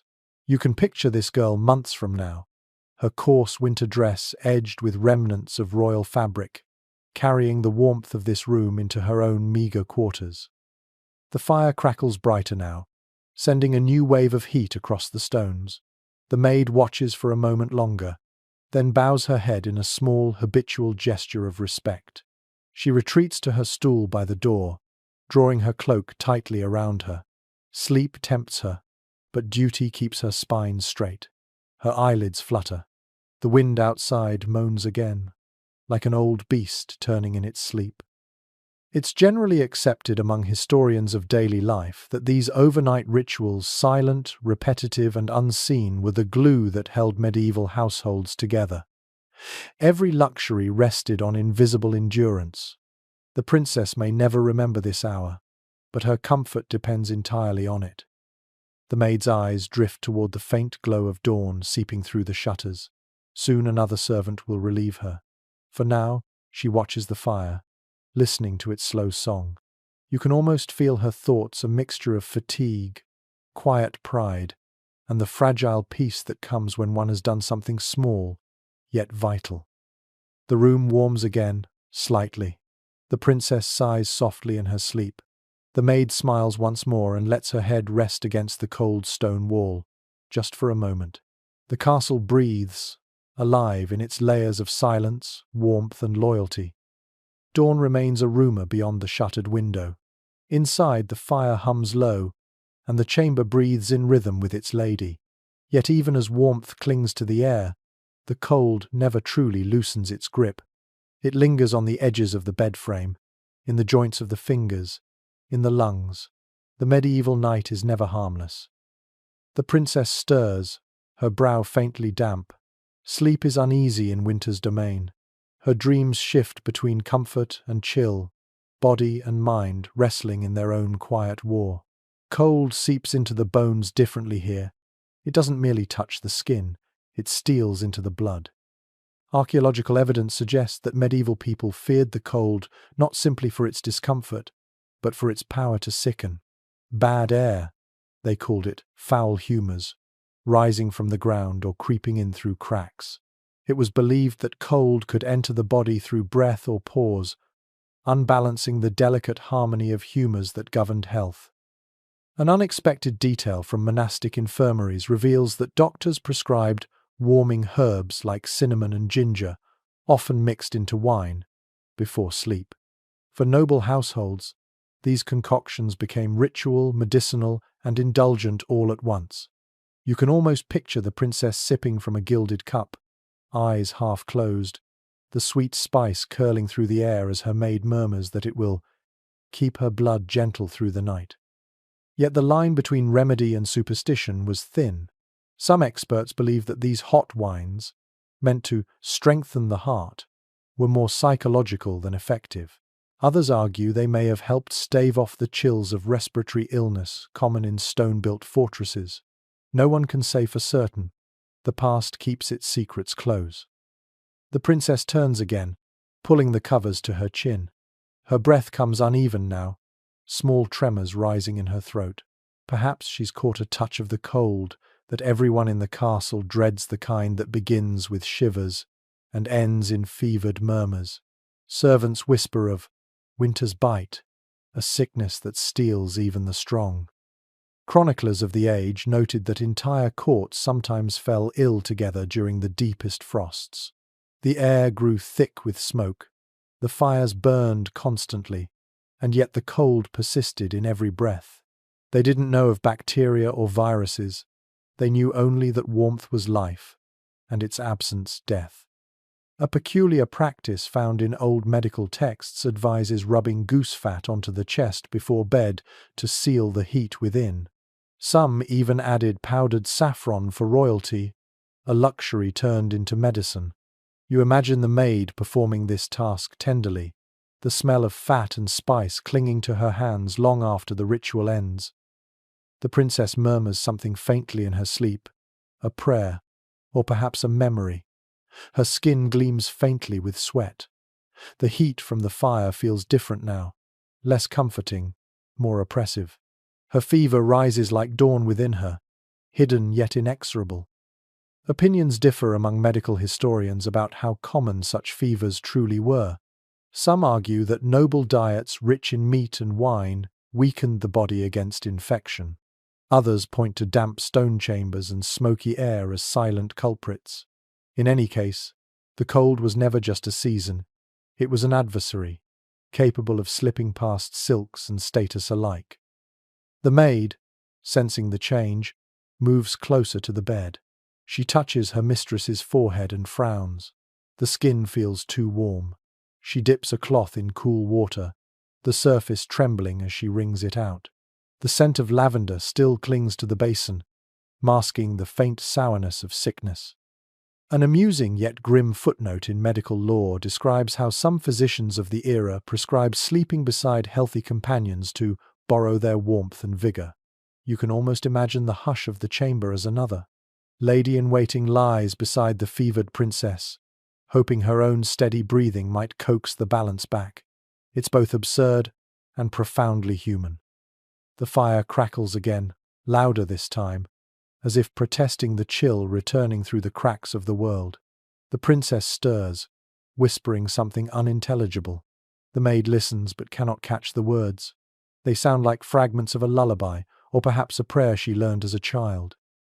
It's generally accepted among historians that medieval people believed fevered dreams could reveal truths or warnings. Some queens kept dream books by their bedside, recording symbols and visions as though they were divine messages.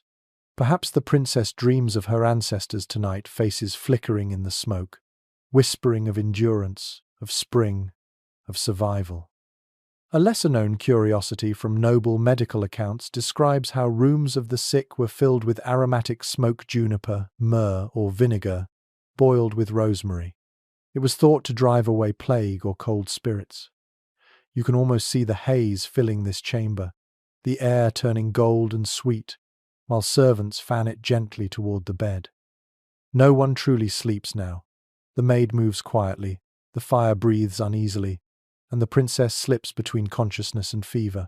Her lips part, whispering words that dissolve into sighs. Experts in medieval life note that cold and illness shaped not only medicine but psychology.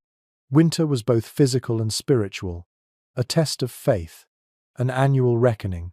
People prayed for warmth as they prayed for salvation, believing the two were intertwined. The maid wipes the princess's brow again, humming softly. The tune is old, older than the castle, older than the crown. Its melody winds through the flickering firelight like smoke, fragile but persistent. Slowly, the princess's breathing steadies.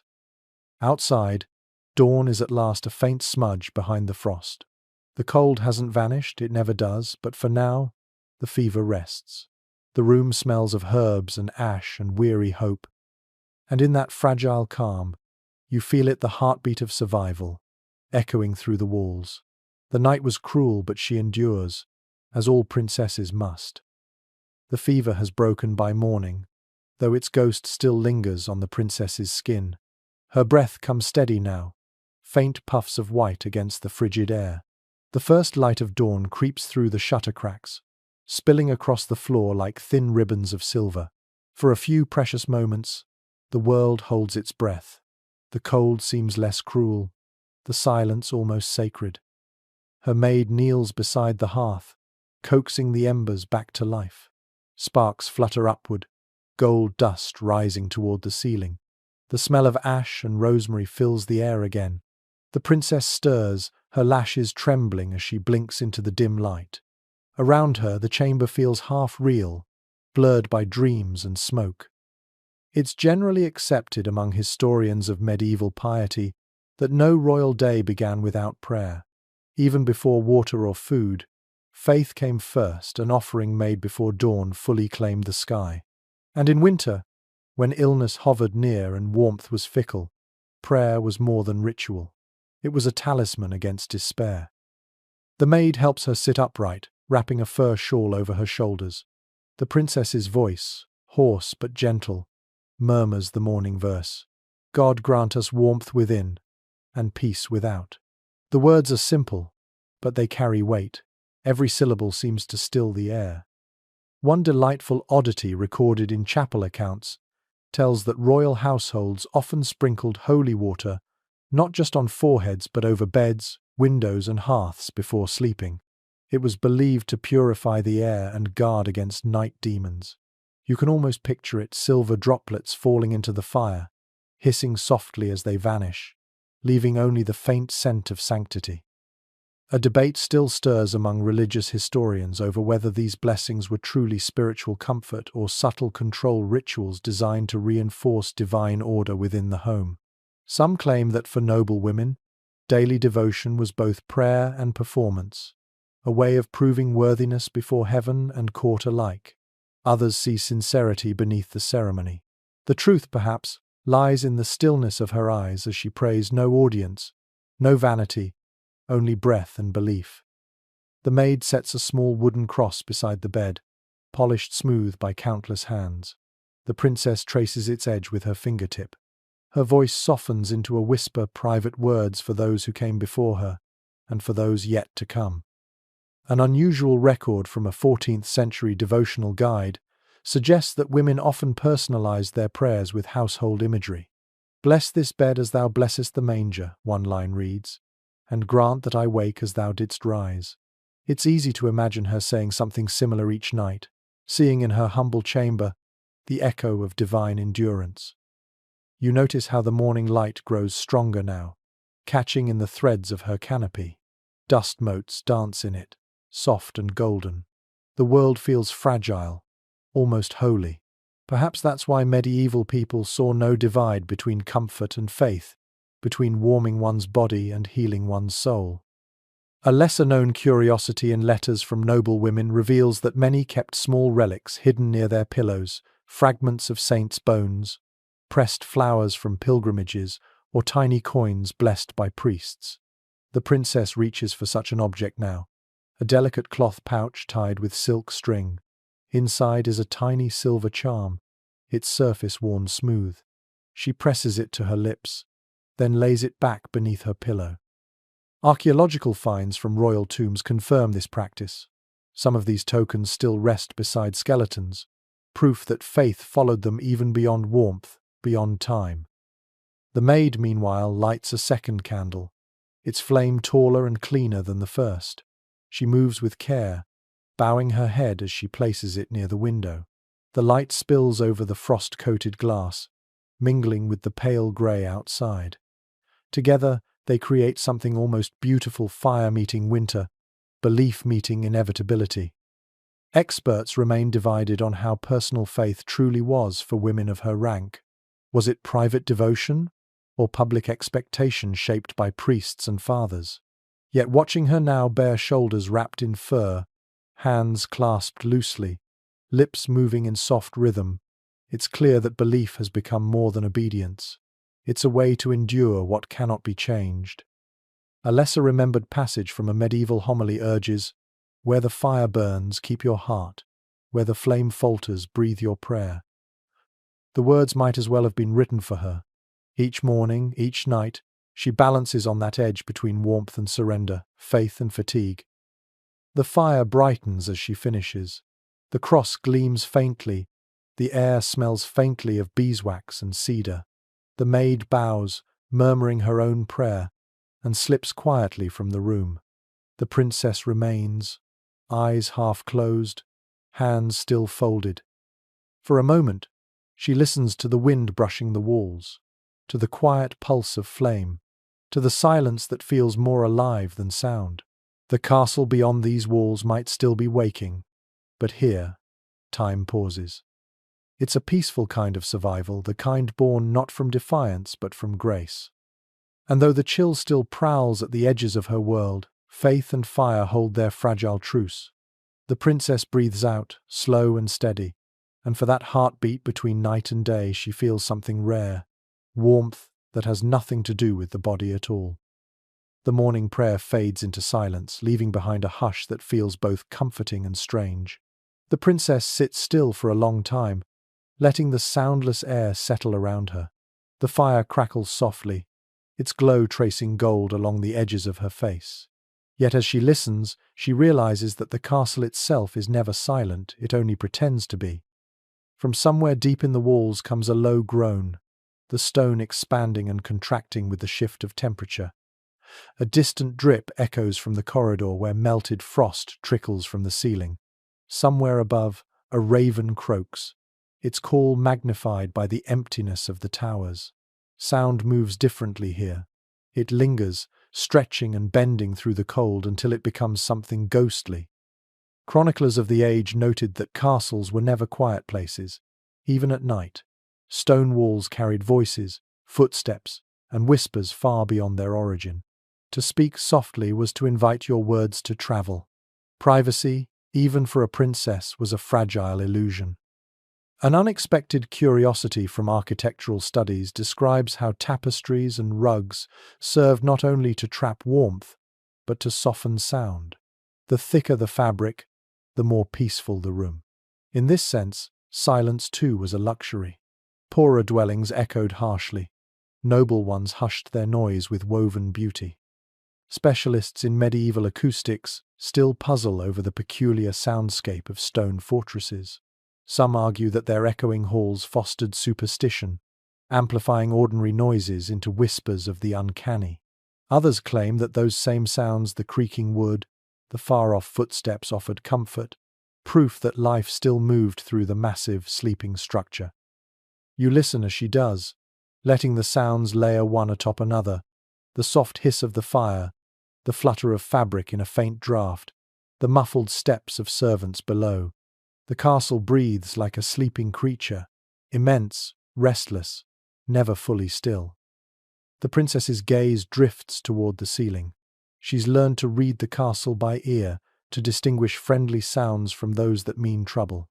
A sudden crack could signal ice shifting on the roof. A rolling thud might be a falling log in the great hall's hearth. She hears them all, half asleep, half aware, and her body has long since adjusted to this chorus of stone and air. A charming oddity preserved in letters from noble households reveals that some residents gave names to recurring sounds in their castles, the sire, for instance, for the moan of wind through a narrow chimney, or the walker, for the boards that creaked in the same pattern each night. By naming the noises, they tamed them, transforming fear into familiarity. You can imagine the princess smiling faintly as she hears the sire tonight whispering, "Good evening, old friend." Archaeological evidence from certain keeps shows narrow tubes or vents carved into thick walls, designed not for decoration but ventilation. In winter, these small openings carried every external sound inside: owls calling, trees cracking, snow sliding from roofs. To sleep in such a place was to exist halfway between the world of nature and the echo chamber of civilization. The princess moves slightly beneath her fur mantle, her ears alert though her eyes remain closed. She listens to the footsteps in the corridor outside, steady, measured, familiar. Likely one of the night guards ending his watch, boots thudding softly against stone. His steps fade, replaced by the faint clinking of a chain somewhere in the stairwell. A debate among social historians remains unresolved.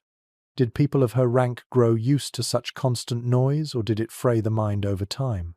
Some diaries suggest noblewomen complained of sleeplessness and anxiety during long winters, when the sounds seemed amplified by isolation.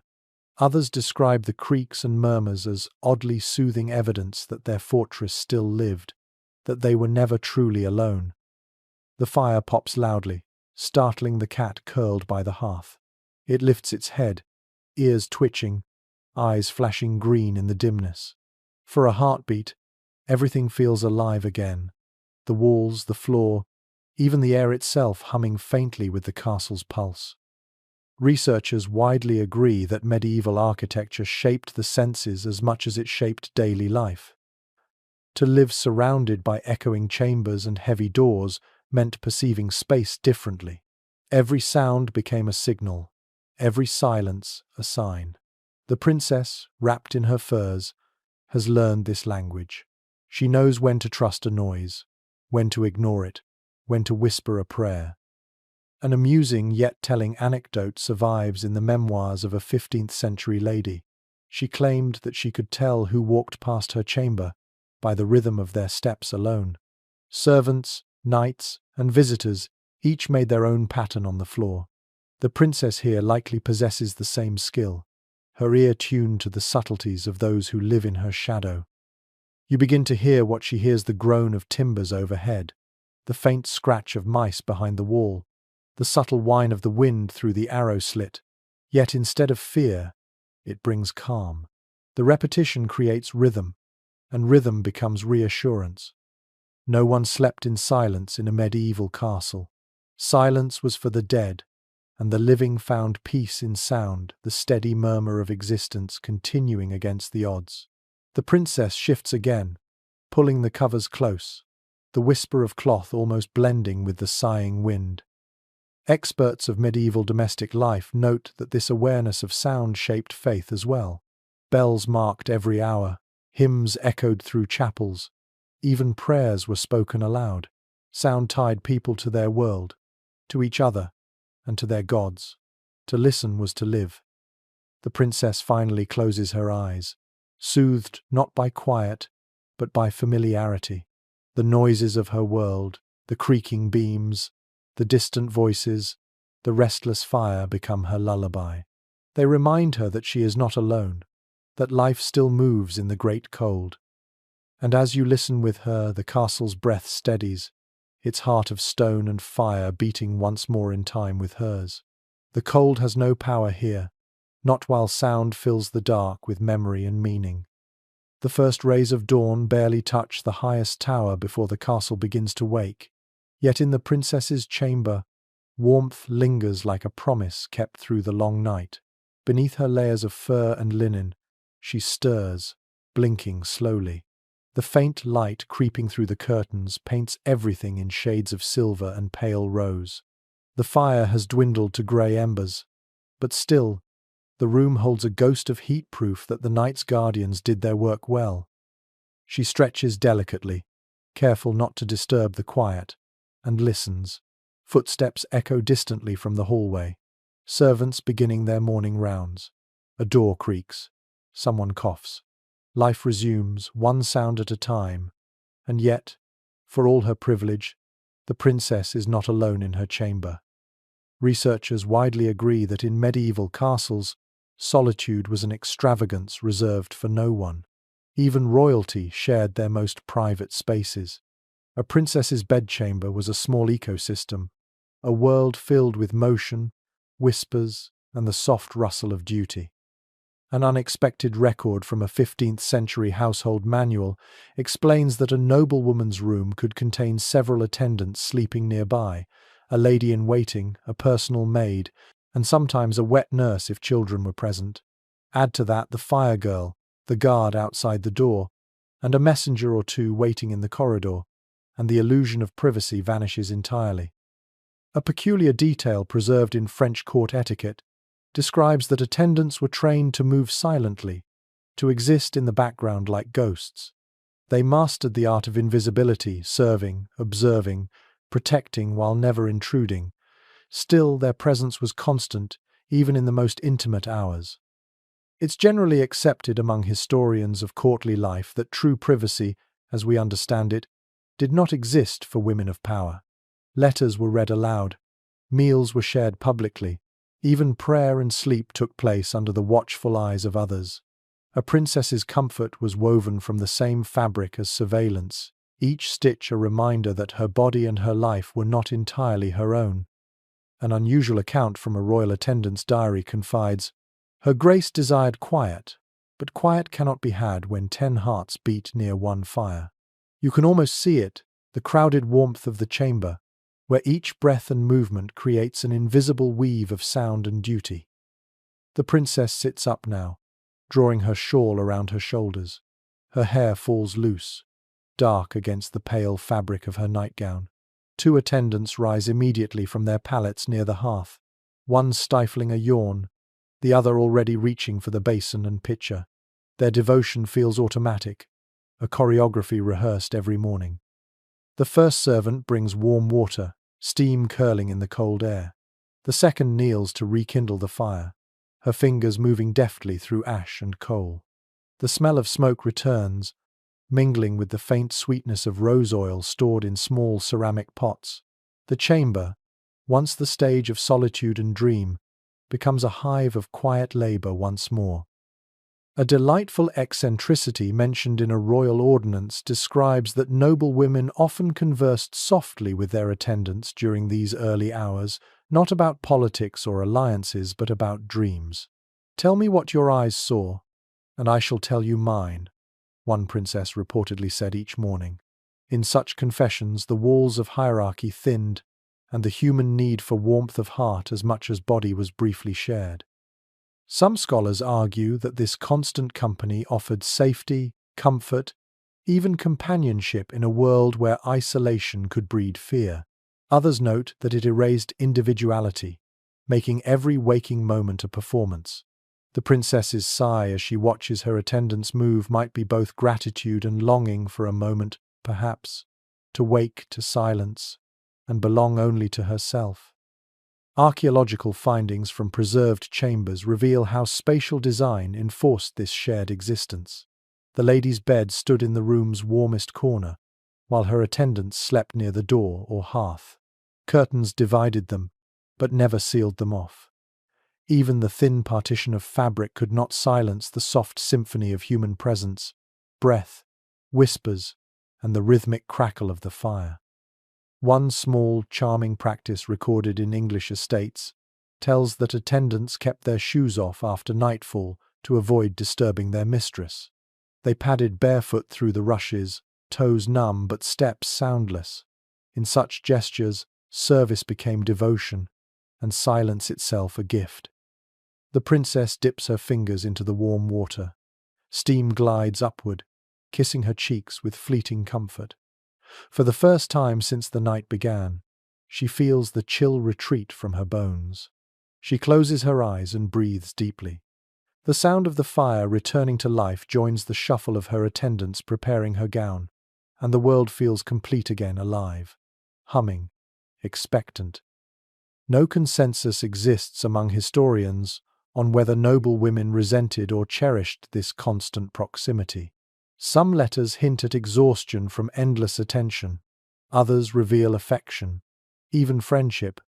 The princess, in her quiet smile as she accepts a towel, seems to inhabit both feelings at once, a woman grateful for hands that serve her, yet weary of never being unseen. An endearing fragment from a surviving letter describes how one duchess likened her attendants to sparrows that perch near, chattering warmth into the morning. You can almost hear them now, whispering softly to each other as they lay out her garments, their voices rising and falling like the wind itself. The chamber is brightening, frost outside glows silver white, and the first true warmth of day slips through the shutters. The princess glances toward the light, her expression serene, almost wistful. Around her, the air is full of soft sounds, fabrics rustling, fire breathing, slippers brushing against stone. And in that small, crowded warmth, you understand something profound. In her world, companionship is not interruption but survival. To be surrounded is to be safe, to be heard even in silence, to belong in the chorus of human breath that keeps the winter away. The princess turns her face toward the window, and for the briefest moment, sunlight touches her cheek. The cold waits patiently beyond the walls, but inside, life hums softly on, woven from warmth, voices, and the quiet rhythm of shared existence. The fire burns stronger now, its glow spilling across the stones like melted amber. The princess's attendants have departed to prepare her morning robe, and for the first time in hours, she is alone, or as close to alone as a royal woman can ever be. The air carries that rare, fleeting stillness after motion, the kind that hums with the memory of footsteps just gone. She exhales, shoulders softening, and lets her gaze wander around the room. Her eyes linger on the far wall, where two wooden panels stand slightly misaligned. They look like ordinary joinery, part of the chamber's carved wainscot, but she knows better. Behind them lies one of the castle's many secrets, a narrow corridor, hidden between the walls, built for passage and protection. In winter, these passageways breathe cold air like lungs, exhaling drafts through unseen seams. Architectural surveys of surviving castles confirm that such hidden spaces were common in the upper towers. They served a dozen purposes: escape routes in siege, shortcuts for servants, or private entrances for discreet visits. Yet in winter, they also acted as invisible enemies of warmth, funneling chill air through the very walls meant to keep it out. A peculiar finding from excavations at Hedingham Castle revealed traces of soot and wax deep within such hidden stairways, proof that servants once carried lamps through them in the night. You can almost imagine the glow of those candles flickering along damp stone, the faint rustle of wool skirts brushing walls unseen. The princess rises, curiosity stirring. Her bare feet touch the rushes, still faintly warm from the fire. She crosses the chamber, fingers brushing along the wooden panel. The seam gives a soft sigh as it opens just enough to let a current of air whisper through. It smells of earth and stone, old smoke and secrets. One historian describes these corridors as the castle's veins, carrying both breath and rumour. Through them travelled servants, guards, and sometimes it was whispered, lovers. In such narrow spaces, alliances could form as quietly as footsteps. The princess has heard those stories since childhood, the kind told by maids in whispers, half terrifying, half thrilling. A lesser-known curiosity preserved in a 14th century household rulebook forbade servants from using secret doors between the royal chambers after dark, under pain of dismissal. The reasoning, it said, was not for suspicion of sin, but for draughts that chill the blood. The line has always amused her. Whether true or not, the cold made an excellent accomplice for discretion. She closes the panel again, feeling the breath of the hidden corridor fade. The air warms immediately, though faintly. She rubs her hands together and returns to the hearth, her gown whispering against the floor. Some scholars of medieval domestic design still debate whether these concealed spaces were truly practical or more symbols of status proof that one could afford mystery as well as masonry. Others believe they were remnants of an older instinct, to keep escape close, even in safety. In either case, they shaped how a castle breathed, both literally and metaphorically. The princess sits before the fire and stares into its heart. The flames reflect in her eyes, twin sparks of orange and gold. She remembers how, as a child, she feared the noises behind the walls, the faint thumps and sighs that came from those narrow gaps. Her nurse would laugh softly, saying, "It's only the stone stretching its bones." But sometimes, when she was very still, she thought she heard whispers. You can imagine it now, the soft scrape of shoes, the distant rattle of a latch, the echo of movement somewhere just beyond sight. The castle is full of thresholds between seen and unseen, between warmth and cold. It teaches its inhabitants to listen more than to look. One fascinating architectural detail recovered from northern keeps shows that many secret passages were lined not with smooth stone but with unfinished rubble, rough surfaces that trapped cold air. On bitter nights, that chill bled through into nearby rooms, creating strange temperature shifts. A noblewoman might sit by her fire and feel one shoulder grow suddenly cold, as if touched by an invisible hand. No wonder the walls birthed so many ghost stories. An amusing little superstition that grew around these passages held that knocking 3 times on a hidden door before bed would keep restless spirits quiet. Some noble families even sealed unused corridors with holy symbols carved into wax, believing the cold itself was a haunting presence. Whether faith or fear, both warmed the mind against uncertainty. The princess takes a deep breath, feeling the contrast, the radiant heat from the fire before her, and the faint, icy pulse behind the wall. The sensation is almost comforting, a reminder that warmth means nothing without cold pressing against it. It's generally accepted among architectural historians that medieval design was as much psychological as functional. Walls were never barriers alone, they were narratives. Each door, stair, and hidden opening told a story about fear, power, or hope. You can see it in the way the princess moves, not afraid of the secret door, but aware of its presence, as one might be of a sleeping animal nearby. A peculiar letter from a 15th century mason describes his pride in building a passage none but the wind shall know. It's a phrase that could describe this whole castle, a place built to contain both people and the elements, both whispers and silence. The princess rises again, pulling her shawl tighter.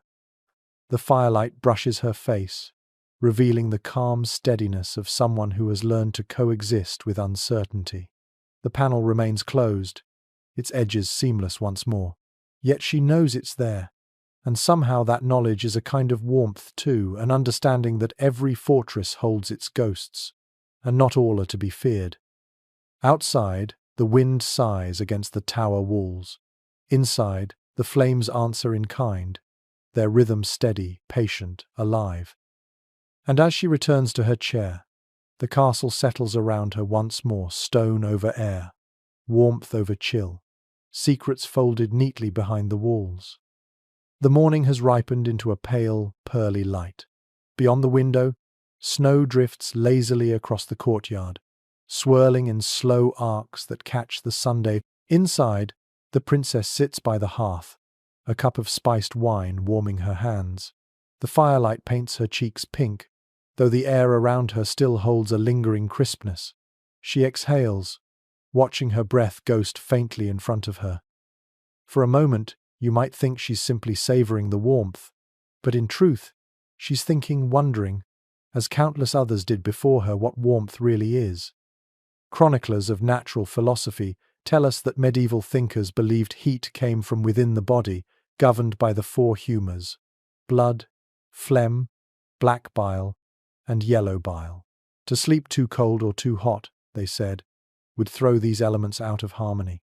The ideal night was one in which the fire within matched the fire without. You can almost hear the physicians muttering by torchlight, debating how much wood a princess should burn or how many blankets she should bear.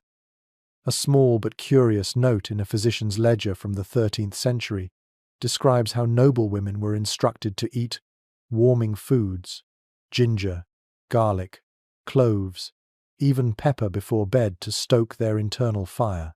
You imagine the taste of such a meal lingering in the princess's mouth: sweet wine, hot spice, and the faint metallic trace of the goblet's rim. Experts still debate whether these medieval theories of heat and humours had any real physiological merit. Some modern scholars argue that they were early attempts to describe metabolism and circulation in poetic language. Others claim the focus on balance and environment reflected a deeper understanding of seasonal adaptation, primitive perhaps, but intuitive. The princess tilts her cup, watching the thin line of steam rise and vanish. To her, the idea of warmth is not theoretical, it is deeply personal. She feels it as both presence and absence, a rhythm within her body that mirrors the world outside. When she steps too close to the fire, her skin prickles and flushes. When she leans away, the chill reclaims her instantly. The balance is delicate, and she's learned to treat it almost like prayer. One delightful eccentricity preserved in monastic records mentions warming stones, flat pieces of granite heated in the hearth and wrapped in cloth, carried to bed to rest by one's feet. Unlike the dangerous bed-warming pans of coals, these stones gave steady heat that cooled slowly through the night. Some monasteries even assigned a monk the title Custos Lapidum, or Keeper of the Stones. You can imagine a similar ritual here in the castle: servants fetching glowing rocks from the fire, wrapping them carefully, and placing them beneath her quilts like sleeping animals. A letter from a learned abbess describes warmth as a divine metaphor. As the fire quickens flesh, so too does grace quicken the soul. It's not hard to see why such comparisons flourished. Fire, after all, was mystery made visible alive, consuming, transforming. To tend it well was both duty and devotion. The princess leans forward slightly, holding her hand above the flames. The skin glows gold, the veins beneath faintly blue. She flexes her fingers, watching the play of light. Her physician once told her that healthy hands should always feel warm to the touch. Cold fingertips, he warned, were a sign of sluggish humours. She's not sure if that's true, but it gives her comfort to think her body still holds the spark it needs.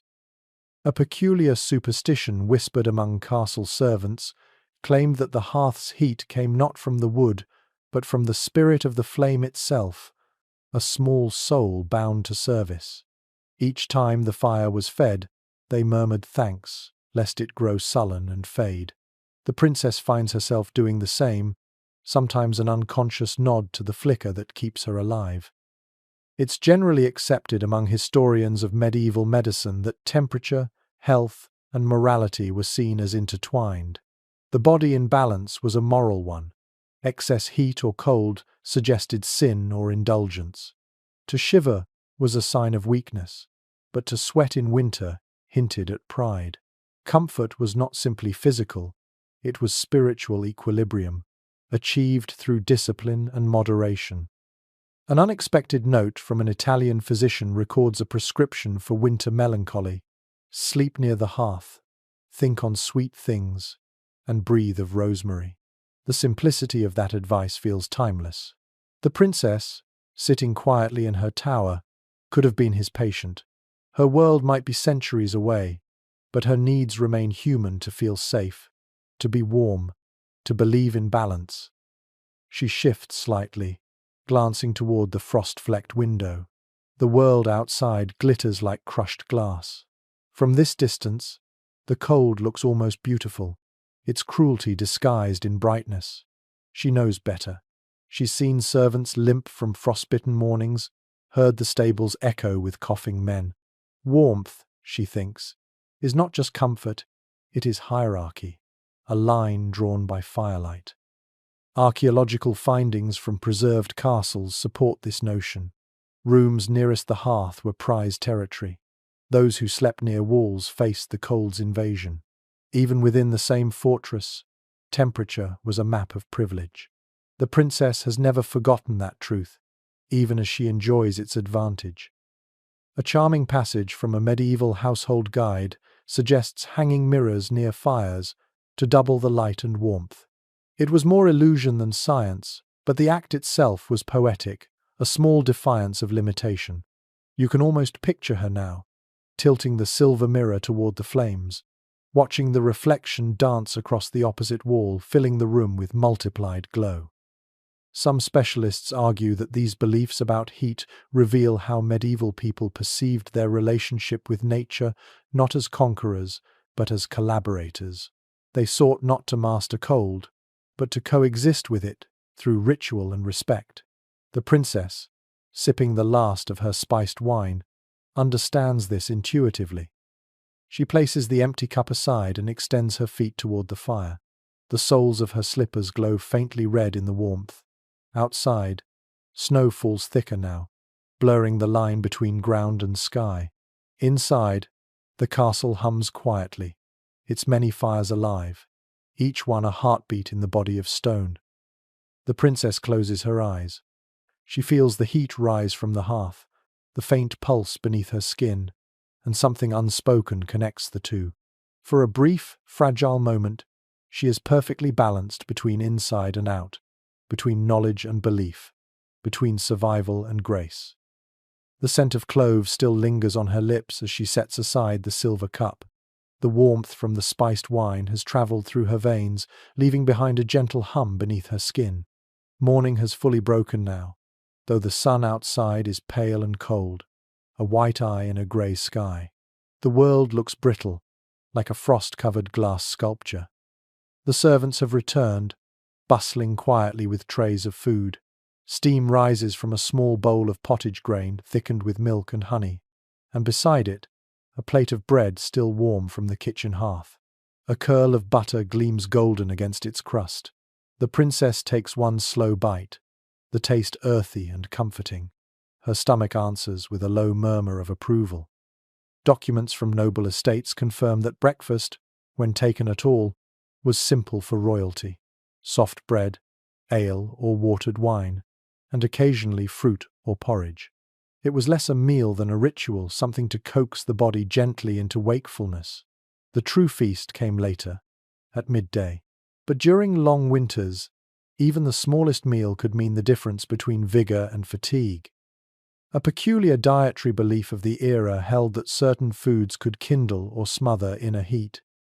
Meat and spice were considered hot, while fish and vegetables cooled the humors. To eat unwisely before sleep, physicians warned, was to invite restless dreams or a chilled spirit. You imagine the princess weighing each bite at supper, deciding whether to court comfort or caution. An amusing little custom from courtly households suggests that noblewomen sometimes placed their hands above steaming dishes before eating, letting the heat seep into their fingers. Warmth was precious, even borrowed second-hand. The princess does the same now, watching wisps of steam curl into the air like pale ribbons of silk.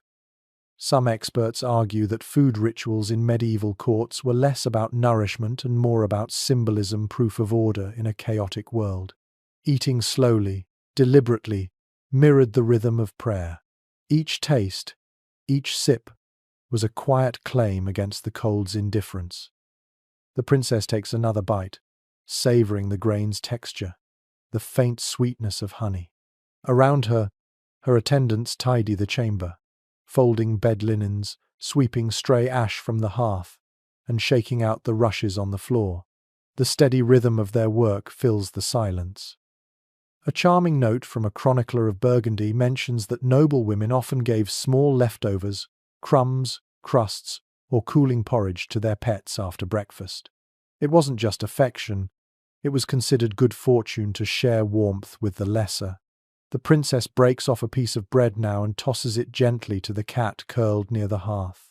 It blinks at her, yawns, and accepts the offering as if it were tribute. Opinions differ among social historians about whether these gestures reflected compassion or performance. Some see them as rituals of humility, carefully displayed for servants and scribes to note. Others believe they sprang from genuine tenderness, the quiet acknowledgement that warmth shared is warmth multiplied. Perhaps both interpretations are true. The princess wipes her hands and leans back in her chair. Her maid brings a clean cloth scented faintly of rosemary.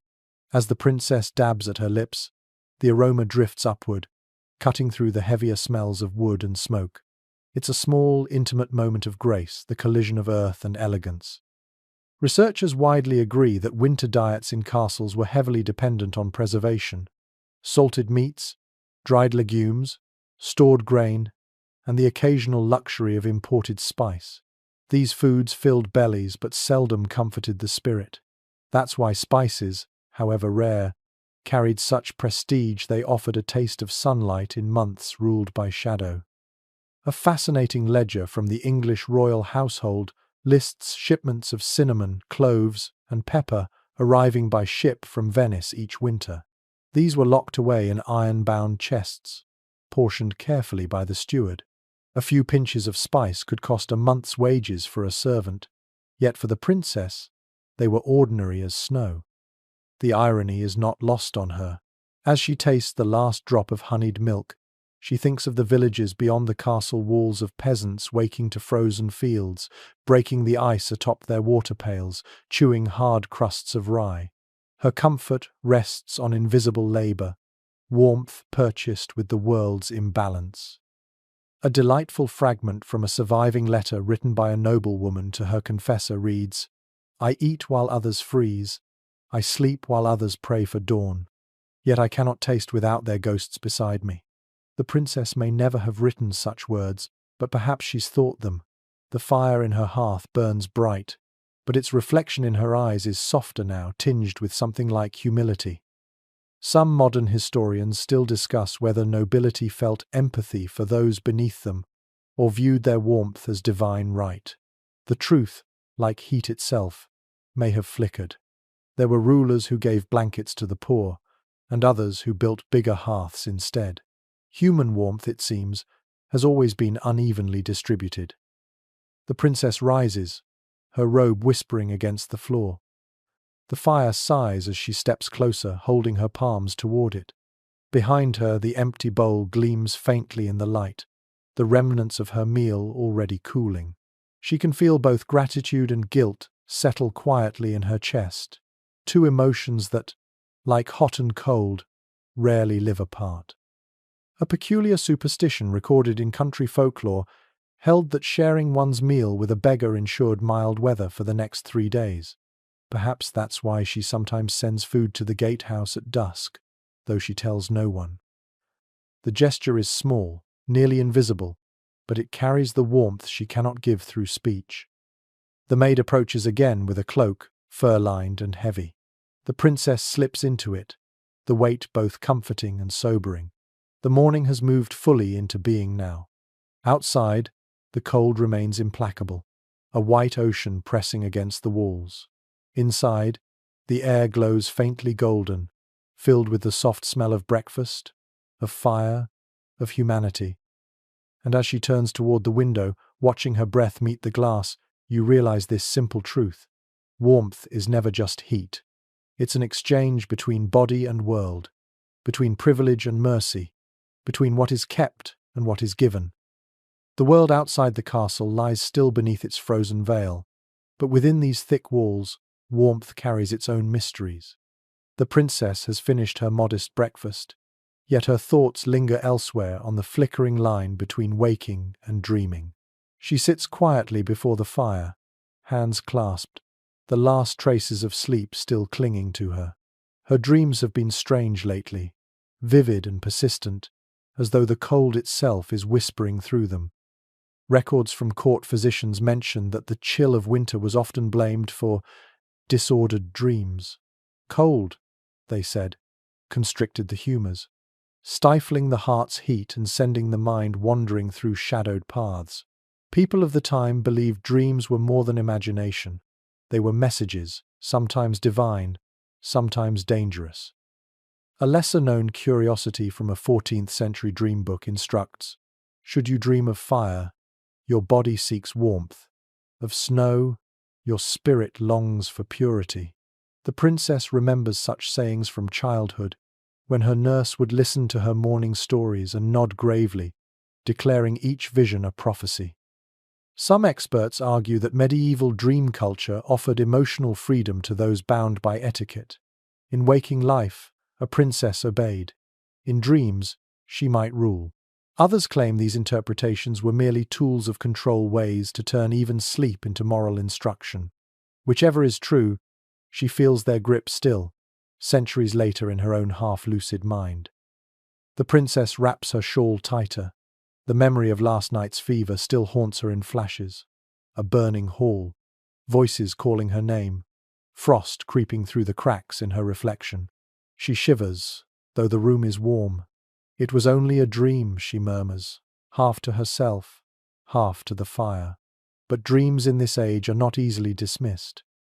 A letter preserved in the archives of a French abbess tells of noble women who kept small journals by their beds to record their nightly visions. Each morning they consulted priests or scholars who claimed to interpret the symbols. White doves meant peace, dark water meant deceit, and warmth that fades meant warning. It's easy to imagine the princess doing the same, her neat handwriting crossing the page like threads in a tapestry of sleep. An amusing fragment of folklore insists that certain herbs, particularly valerian and mugwort, could invite pleasant dreams if placed under one's pillow. Her maid, ever faithful, still follows that old wisdom, tucking small sachets between the sheets. The scent, faint and bitter, clings to the room long after dawn. Researchers widely agree that medieval people considered dreaming a bridge between body and soul. What one saw at night revealed not only divine will, but the hidden state of one's health. To dream of warmth was blessing. To dream of endless snow foretold weakness or death. The princess has dreamt both. She leans toward the fire, watching the coals pulse with quiet life. The glow fascinates her, the way it breathes, the way it mimics thought. She wonders if the mind, too, holds embers that never truly die, even when the world turns cold. A charming little superstition recorded in household chronicles advises that, upon waking, one should whisper a blessing to the hearth. May my dreams stay warm as thee. The logic was simple. Fire guarded both the flesh and the imagination. The princess, remembering, smiles faintly and whispers the words. Some scholars debate whether such rituals arose from faith or fear. To modern eyes they seem quaint, yet in the echoing silence of a castle winter, where wind moans through cracks like unseen voices, small gestures become anchors of sanity. She knows this, instinctively. Every prayer, every whisper, every routine keeps her tethered to something solid. The cat stretches by the fire, yawning wide.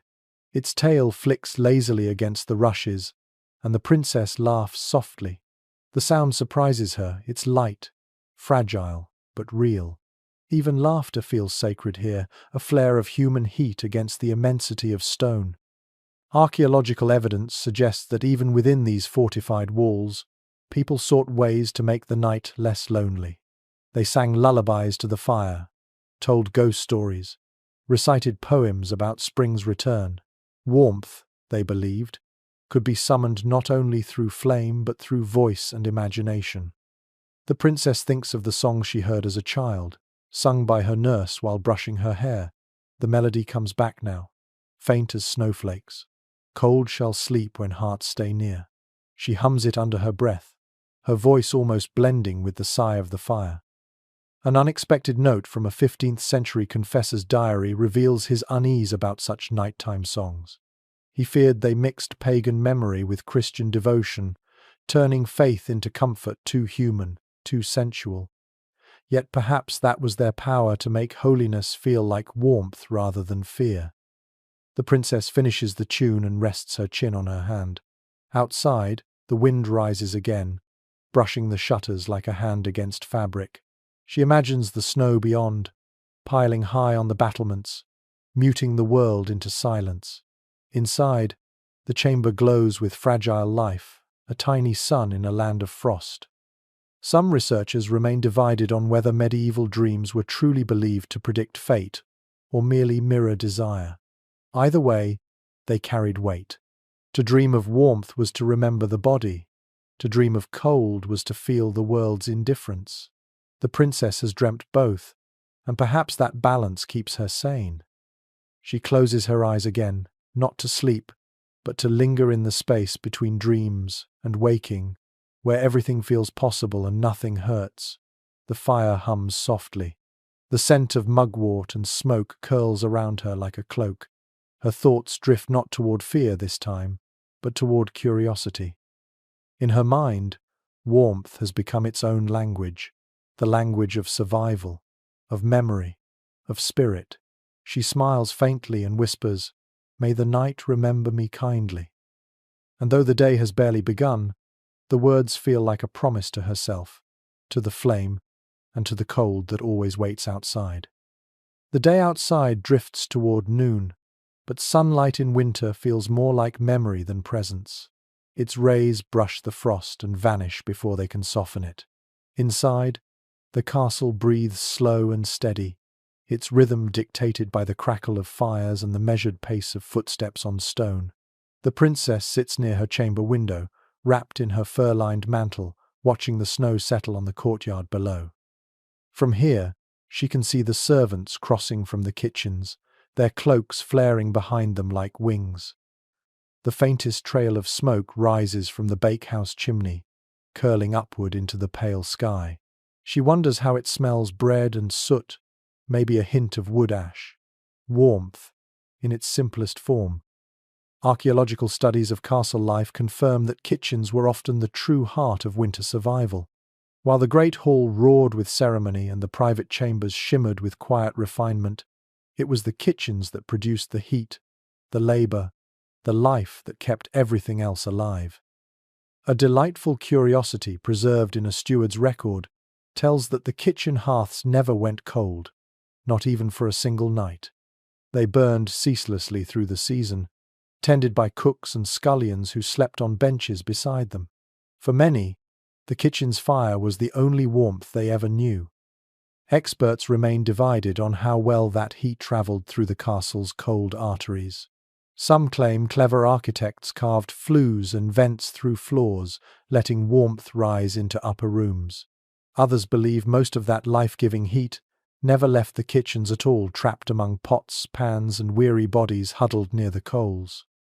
The princess often imagines it: the roar of flames, the hiss of dripping fat, the clang of ladles against iron, the sounds of necessity rather than luxury.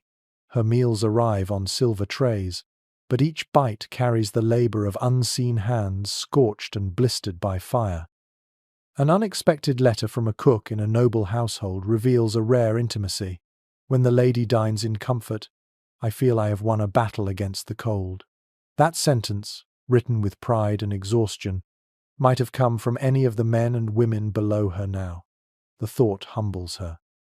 She presses her fingers to the window pane. The glass feels shockingly cold, a reminder of the separation between her world and theirs. Yet even through the frost, she can sense the pulse of life below the laughter, the motion, the firelight spilling from open doorways. Warmth, she realizes, is communal. It travels by breath, by touch, by work. A peculiar superstition found in peasant folklore claims that kitchen fires carried the spirit of the home itself. If the flame ever died completely, the family's fortune would fade with it. To prevent this, a coal was always kept alive, tucked under ash until morning.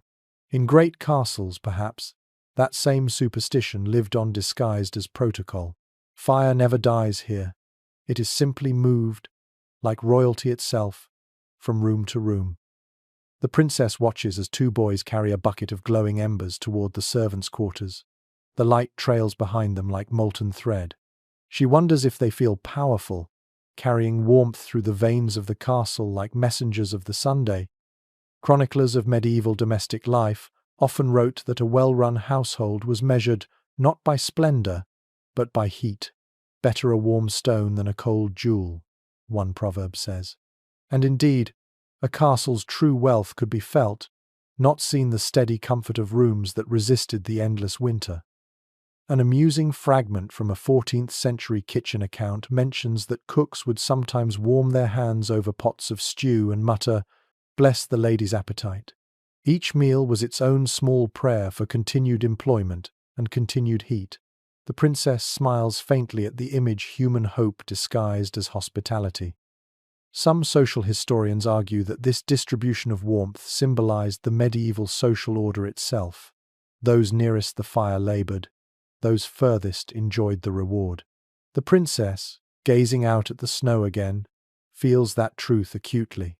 She can trace the path of heat from the kitchen to her table, from her hearth to her bed, every step lined with hands that never rest. She turns from the window and sits once more by her fire. The air here feels different, perfumed, quiet, controlled. Yet she can't help thinking that the truest warmth, the kind that hums against the skin and seeps into the bones, exists not in these chambers, but in the chaos below. Laughter mingled with smoke, arguments softened by shared labor. A curious passage from an Italian treatise on household harmony declares, "The lady's chamber is where warmth is kept. The kitchen is where warmth is born." The princess repeats the line under her breath, almost as a confession. It's generally accepted among scholars that such reflections on domestic heat reveal more than practical truth. They show how people understood connection. To be warm was to be part of something larger, something living. Isolation was the coldest state of all. The princess rises and walks to her writing desk. She dips her quill, the ink cold and thick, and begins a letter to her steward. See that extra wood be sent to the kitchens, and that those who serve through the night be fed well. Fire is their burden, and our blessing both. When she seals the parchment, the wax drips crimson and glows like a coal before hardening. She blows gently on it and smiles. Somewhere deep in the castle, another fire cracks and flares, as though answering her gesture. Outside, the snow continues to fall, silent and endless. Inside, the balance holds, cold and warmth, labor and grace. The seen and the unseen all bound together by the steady rhythm of the hearths that never sleep. The afternoon light slants across the chamber now, thin and hesitant. Outside, the snowstorm has eased into a steady drift, blanketing the courtyard so completely that the world seems to have no edges. Inside, the castle is quiet again, its fires steady, its air heavy with a peace that feels almost sacred. The princess sits by her window seat, gazing out into the pale brightness. The glass fogs each time she exhales. Below, the courtyard looks like a dream of silence. No color, no movement, just white upon white. Yet every so often, a gust of wind stirs loose snow from the battlements, sending it spinning like powdered stars. She watches, entranced, tracing the snow's dance with her fingertip on the cold pane. Chroniclers of the age often describe snow as both blessing and omen. When the world wears white, one monk wrote, God hides its wounds. In winter, the castle becomes both fortress and tomb, holding its inhabitants in a slow, meditative stillness. One delightful curiosity recorded in a 13th century weather journal claims that noblewomen sometimes collected the first snowfall in silver bowls to melt and use for washing their faces. Snow water, they believed, purified the skin and brightened the spirit. The princess smiles faintly at the memory of her maid, once suggesting the same. She declined, laughing that the snow was too beautiful to spoil. Some scholars of medieval symbolism still argue whether snow represented purity or peril. To some, it mirrored divine peace. To others, it was a reminder of mortality, a soft shroud cast across the earth. The princess understands both readings intimately. Snow makes her world beautiful, but it also silences it. It reminds her that even luxury can feel like exile. She draws her shawl tighter and turns toward the fire. The flames seem smaller now, dwarfed by the pallid glow from the window. For a moment, she feels torn between two lights, the warmth of the hearth and the cold brilliance of the snow. Both are mesmerizing. Both hold her captive. Researchers widely agree that the medieval fascination with winter landscapes inspired not fear but awe. Paintings, manuscripts, and poetry of the time often portrayed snow as the great equalizer. Rich and poor, castle and cottage, all subdued under one soft weight. The world's colors dimmed, its sounds hushed, and in that stillness, people saw reflection of faith, of patience, of fragility. A lesser-known letter from an English duchess mentions how she would sit for hours watching snow fall, calling it the silence that prays. The princess would understand that phrase. The way the flakes move slow, graceful, tireless, feels like devotion made visible.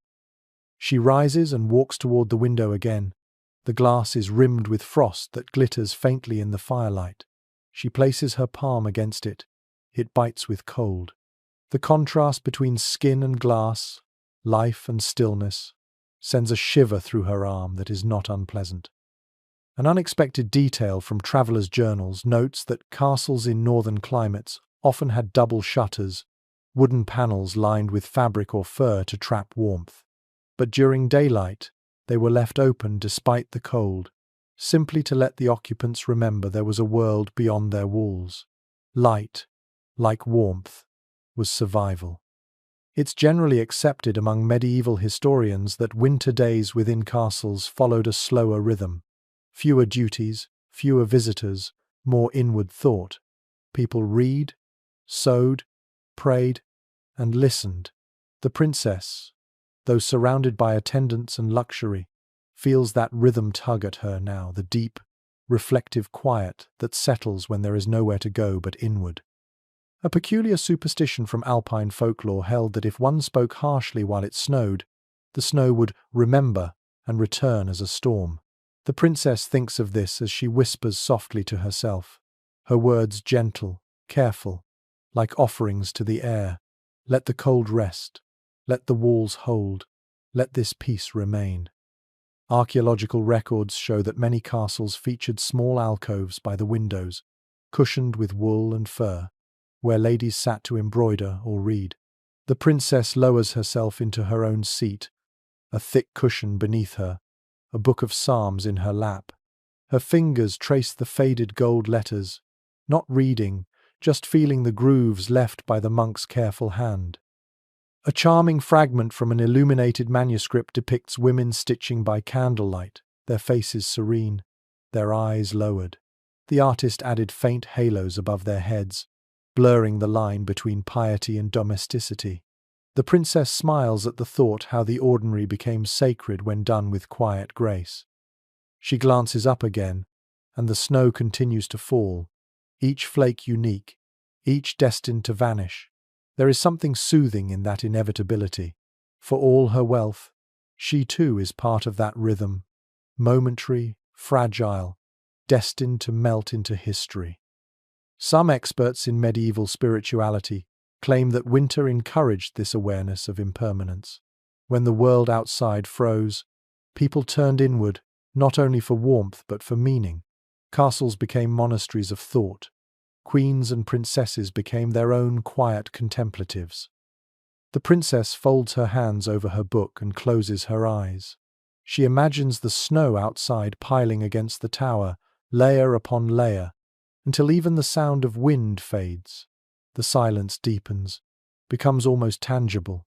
It presses against the walls, against her chest, until all that remains is breath, heartbeat, and the soft murmur of the fire.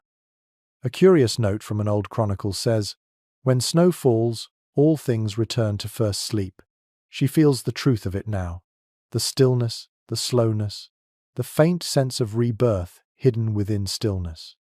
Outside, the white world swallows time. Inside, warmth holds its fragile vigil, and the princess, caught between the two, surrenders to the calm.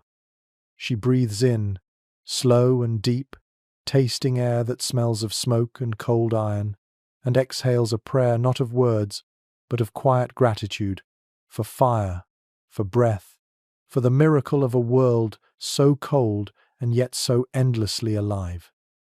As the afternoon fades, the castle shifts once more into its slow heartbeat of routine.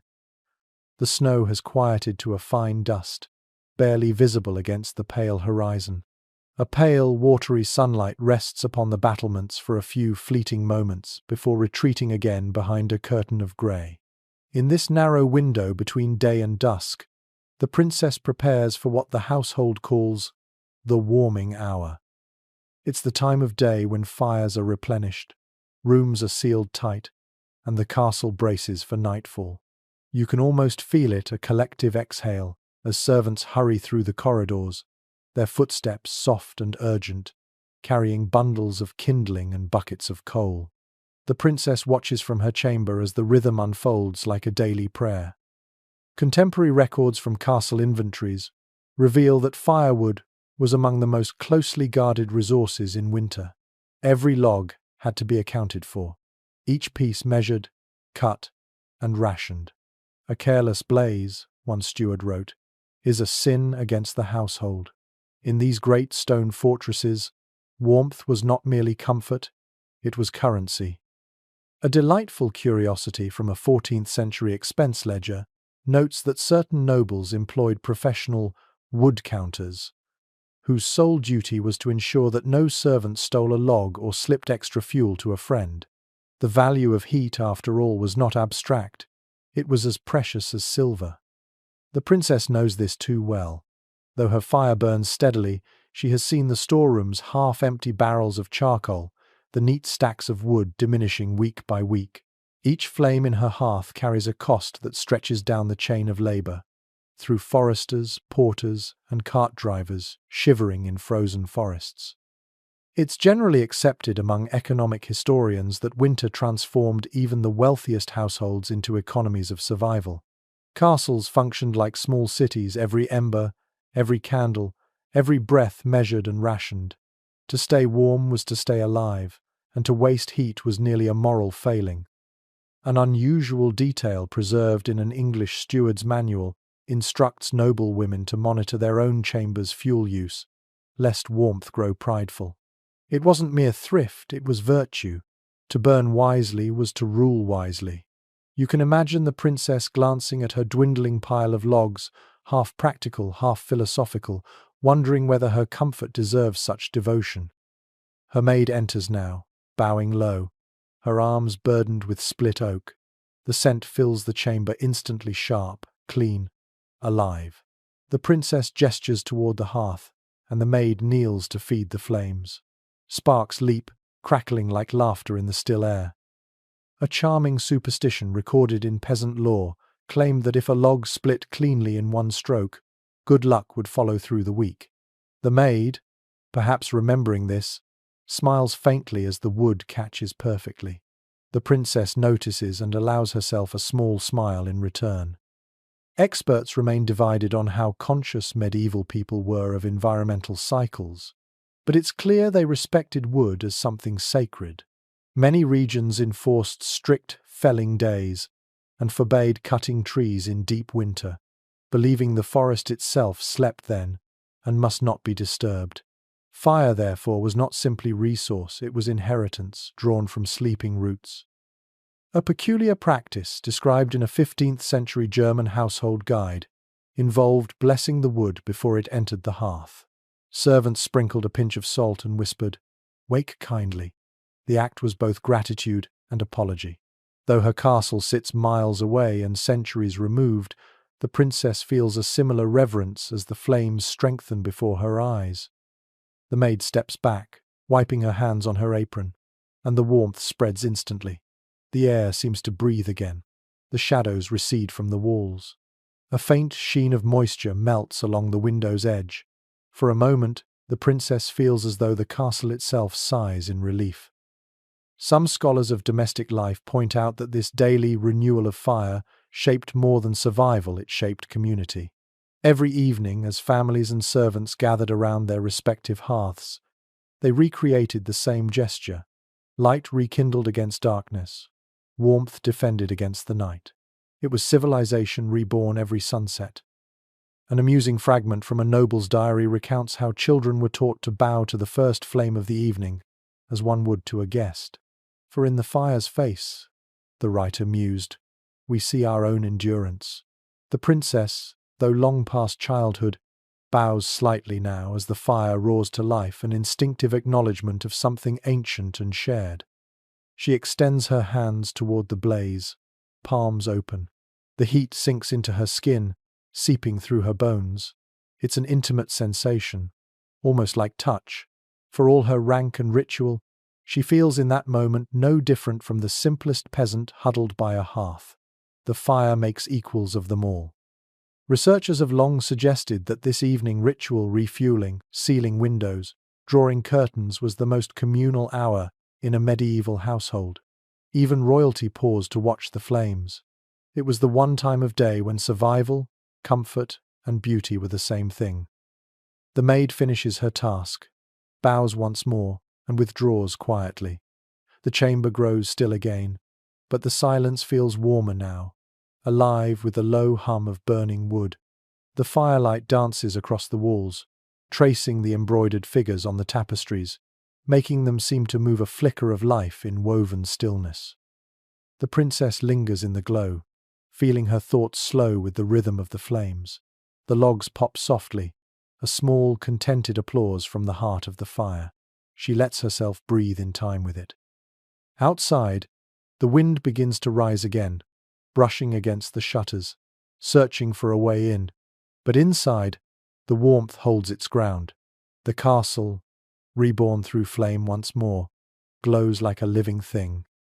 And for a fleeting instant, as she watches the fire settle into steady light, the princess feels a rare certainty that survival, for all its cost and care, can still be beautiful.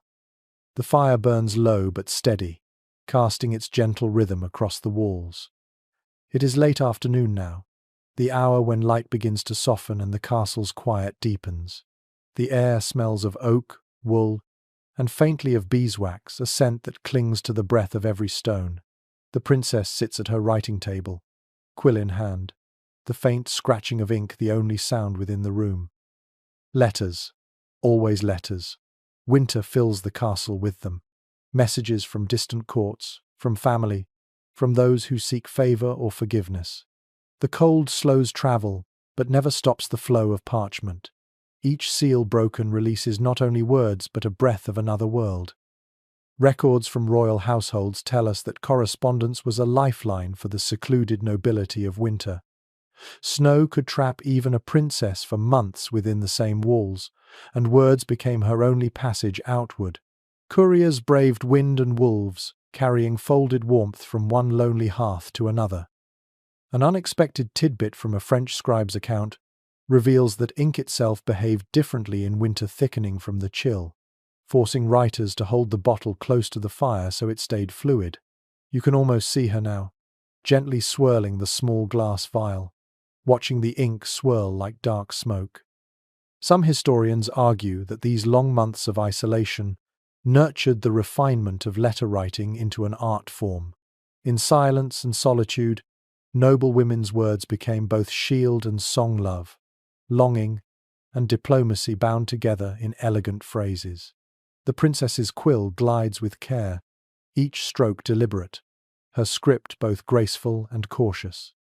A delightful curiosity from the archives of Burgundy notes that royal women sometimes perfumed their letters, tiny drops of lavender or rose oil pressed into the wax seal so the scent would survive the journey.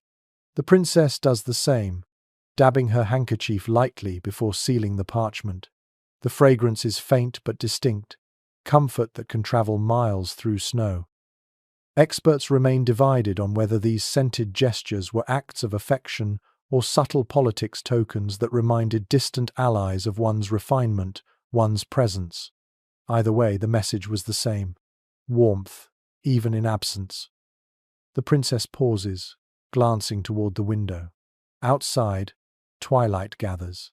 The snow reflects the fading light, making the world appear illuminated from below, as if the earth itself were glowing. She takes a sip of mulled wine and returns to her writing, her fingers stiff but precise. "Dearest sister," she writes, "the snow has silenced the world again, yet within it I find peace. The fire hums, and I am reminded that even silence can be companionable." A peculiar note from medieval letter manuals advised that writers begin with health and weather before turning to affairs of heart or state. The practice wasn't mere etiquette, it was empathy. The shared struggle against the cold became a language in itself. You can feel it in her words, the understanding that to speak of warmth is to remind the listener of their own. Researchers widely agree that letter writing in winter became an emotional ritual, a way to externalize thoughts that could not safely be spoken aloud within the listening walls of a castle. The act of putting ink to parchment was its own form of prayer, a slow confession offered to distance. A charming superstition recorded in household notes suggested that if a letter was written too close to the hearth, its words might melt before reaching their reader. The princess smiles faintly at the thought and moves her chair a little away from the flames. The old beliefs still live quietly in her habits.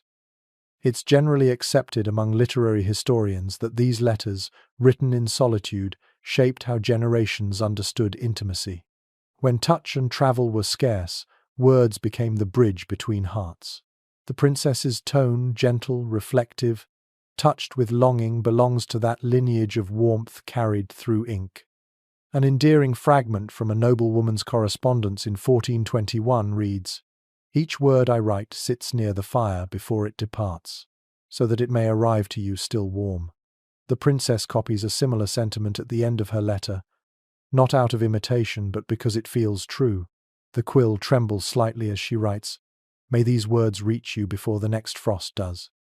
She seals the parchment carefully, pressing her ring into the softened wax. The emblem of her house, an intricate knot of roses, emerges beneath her touch. The faint scent of lavender mingles with the fire's breath. When she lifts the letter, the seal catches the light like a small ember frozen in wax. A peculiar scholarly debate persists over whether these gestures, perfume, seal, flourish, were conscious artistry or simply instinct. But perhaps it doesn't matter. To write in the cold, to make beauty from endurance, is artistry enough. The maid enters quietly to collect the finished letters. She curtsies, glances at the seals, and smiles faintly before disappearing down the corridor. The princess watches her go, then exhales a soft sound, almost a sigh. The ink dries beside her, glinting faintly in the last light of day. She leans back in her chair, flexing her cramped fingers. The air hums gently, half warm, half cold, a balance between stillness and motion.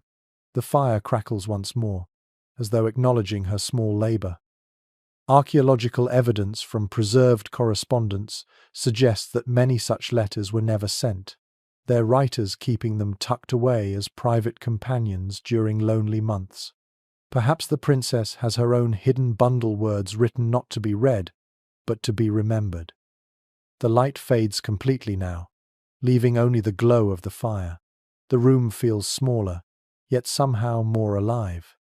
The princess closes her eyes, the scent of lavender and smoke mingling in her mind. Her letter lies cooling on the table, its warmth carried away into history, its quiet hope sealed within.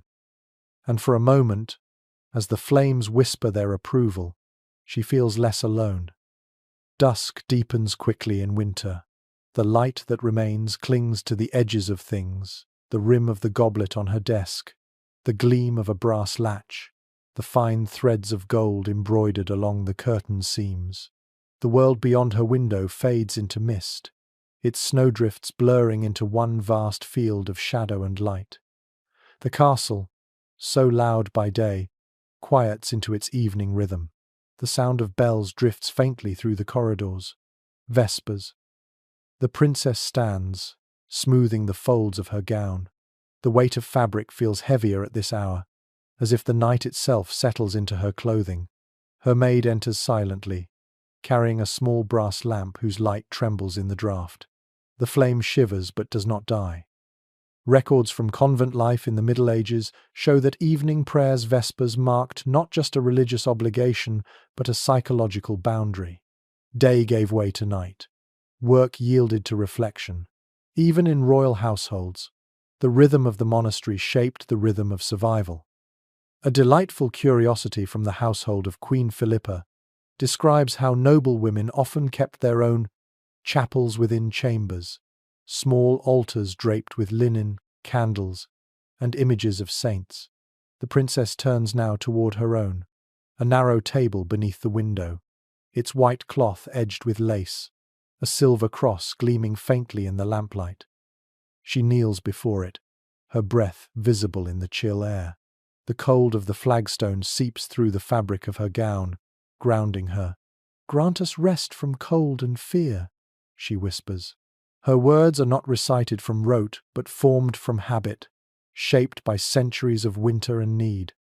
Scholars of medieval devotion often note that prayer served a physical as much as spiritual function. It slowed the heartbeat, deepened the breath, drew the body inward. In a freezing chamber, stillness could become its own form of warmth. A lesser-known curiosity from monastic manuals reveals that women were advised to pray slowly in winter so that each word may rise like smoke to heaven.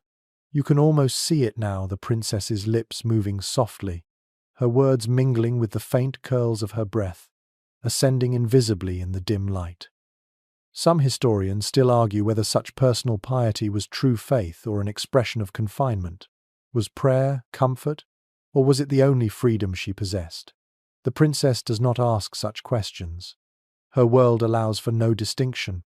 Faith, warmth, and endurance are all the same kind of prayer. She reaches for the small candle on her altar and cups her hands around the flame. It wavers in the draught, painting her palms gold. The warmth of that single light feels disproportionate to its size, fragile, yet infinite. For centuries, people have prayed to such fires, and perhaps it is not only God who listens, but the flame itself. An amusing fragment from a priest's winter sermon advises, "When you kneel in cold, do not curse the frost. Thank it, for it teaches the soul to move toward heat." The princess, remembering something like that from her childhood lessons, smiles faintly. The frost, she thinks, has taught her patience, and patience, in its way, has become grace. Researchers widely agree that domestic devotion during cold months transformed the atmosphere of castles into something half sacred. Rooms became chapels, light became scripture. The repetition of prayer, morning, noon, and night, created a rhythm that bound people to the turning of time, even when the sun refused to shine. She lifts her gaze to the silver cross. Its surface catches the lamplight, casting a faint reflection onto the wall, a trembling line of light, like a heartbeat. She breathes deeply, her shoulders loosening. Behind her, the fire hums softly, keeping vigil. A peculiar superstition whispered among attendants claimed that prayers offered near firelight were answered more swiftly. Heat, they said, pleased the saints. Perhaps that's why she prays where she does, between hearth and altar, between visible and invisible warmth.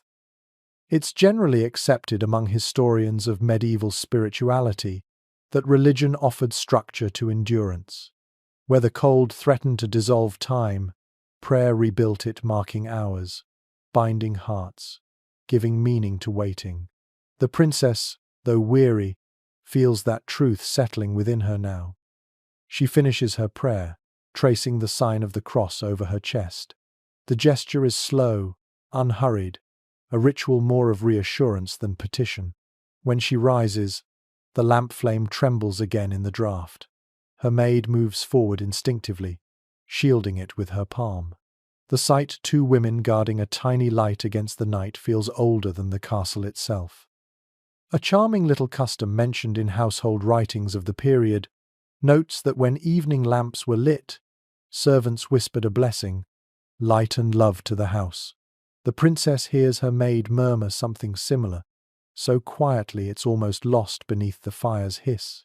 She feels an unexpected tenderness in that sound, a human warmth untouched by hierarchy. As she returns to her seat by the hearth, the room feels changed. The cold is still there, but it has softened. The silence is no longer emptiness, but peace. The flames rise higher now, fed by fresh logs, and their glow mingles with the soft gold of the altar lamp. Outside, the last light fades entirely. The snow no longer falls, it glows, reflecting the firelight that escapes through the narrow cracks of the window shutters. The world has become a mirror of her chamber, dark, quiet, flickering with fragile radiance. She exhales slowly, the breath barely visible now, and whispers one final phrase before the night fully arrives: "Let this warmth endure." And though she cannot see it, her words ripple outward into the frozen air, part prayer, part promise, lingering like the memory of heat long after the fire has gone to sleep. The night has fully claimed the world beyond her walls. The castle, now swathed in quiet shadow, feels suspended in time, an island of flickering light adrift in a sea of frost.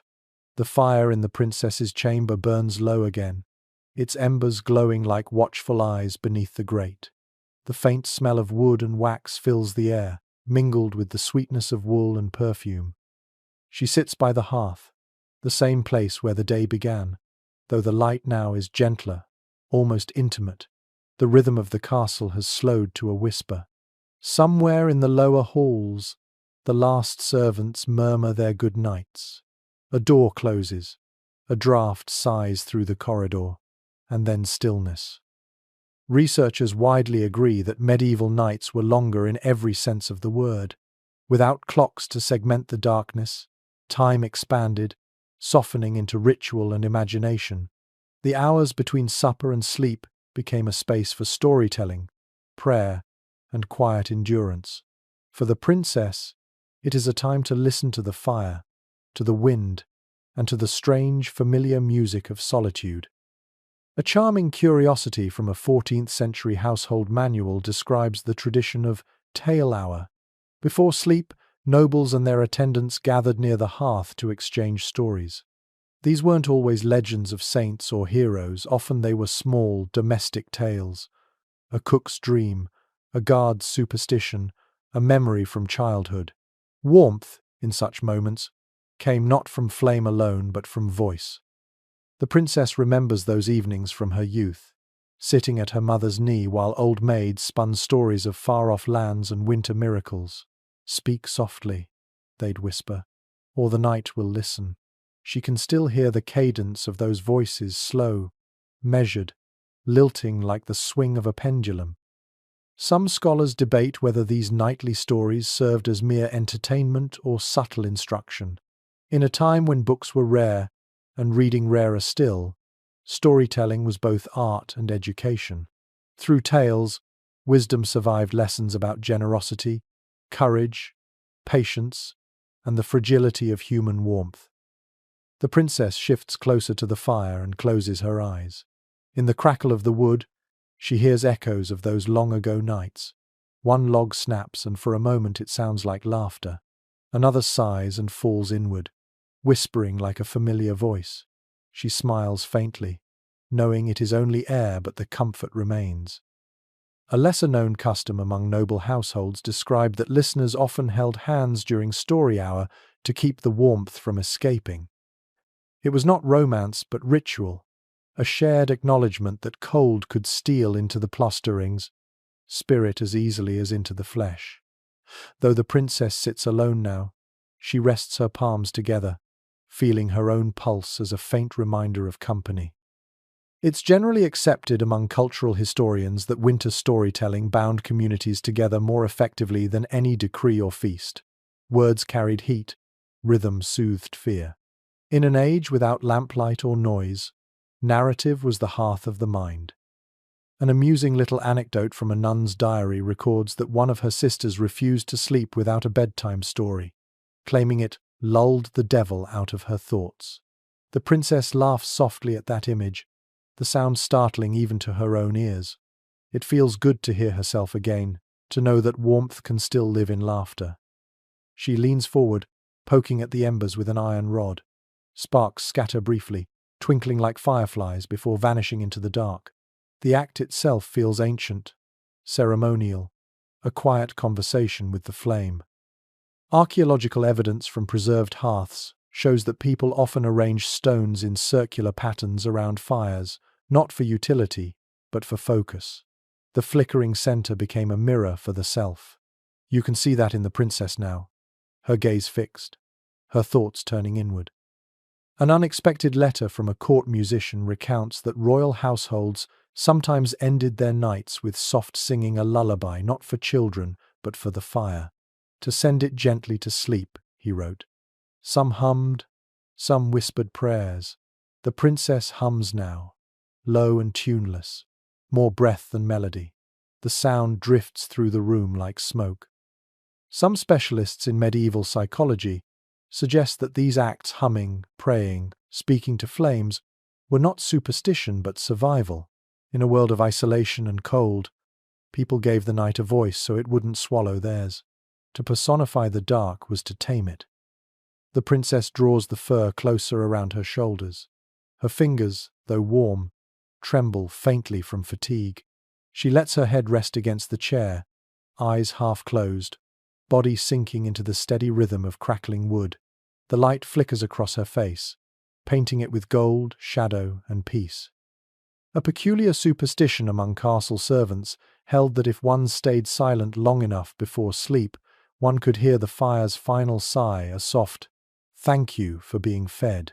The princess listens, smiling at the thought. The flame shifts, settling deeper into the hearth as though responding. Historians still debate whether the medieval sense of companionship with the elements, fire, wind, and even snow, was faith, poetry, or necessity. Perhaps it was all three. When the nights were long and God seemed distant, the world itself became divine. The fire burns lower. The shadows grow taller. She watches the last flame twist into a slow dance, its movements hypnotic. Time, again, loses meaning.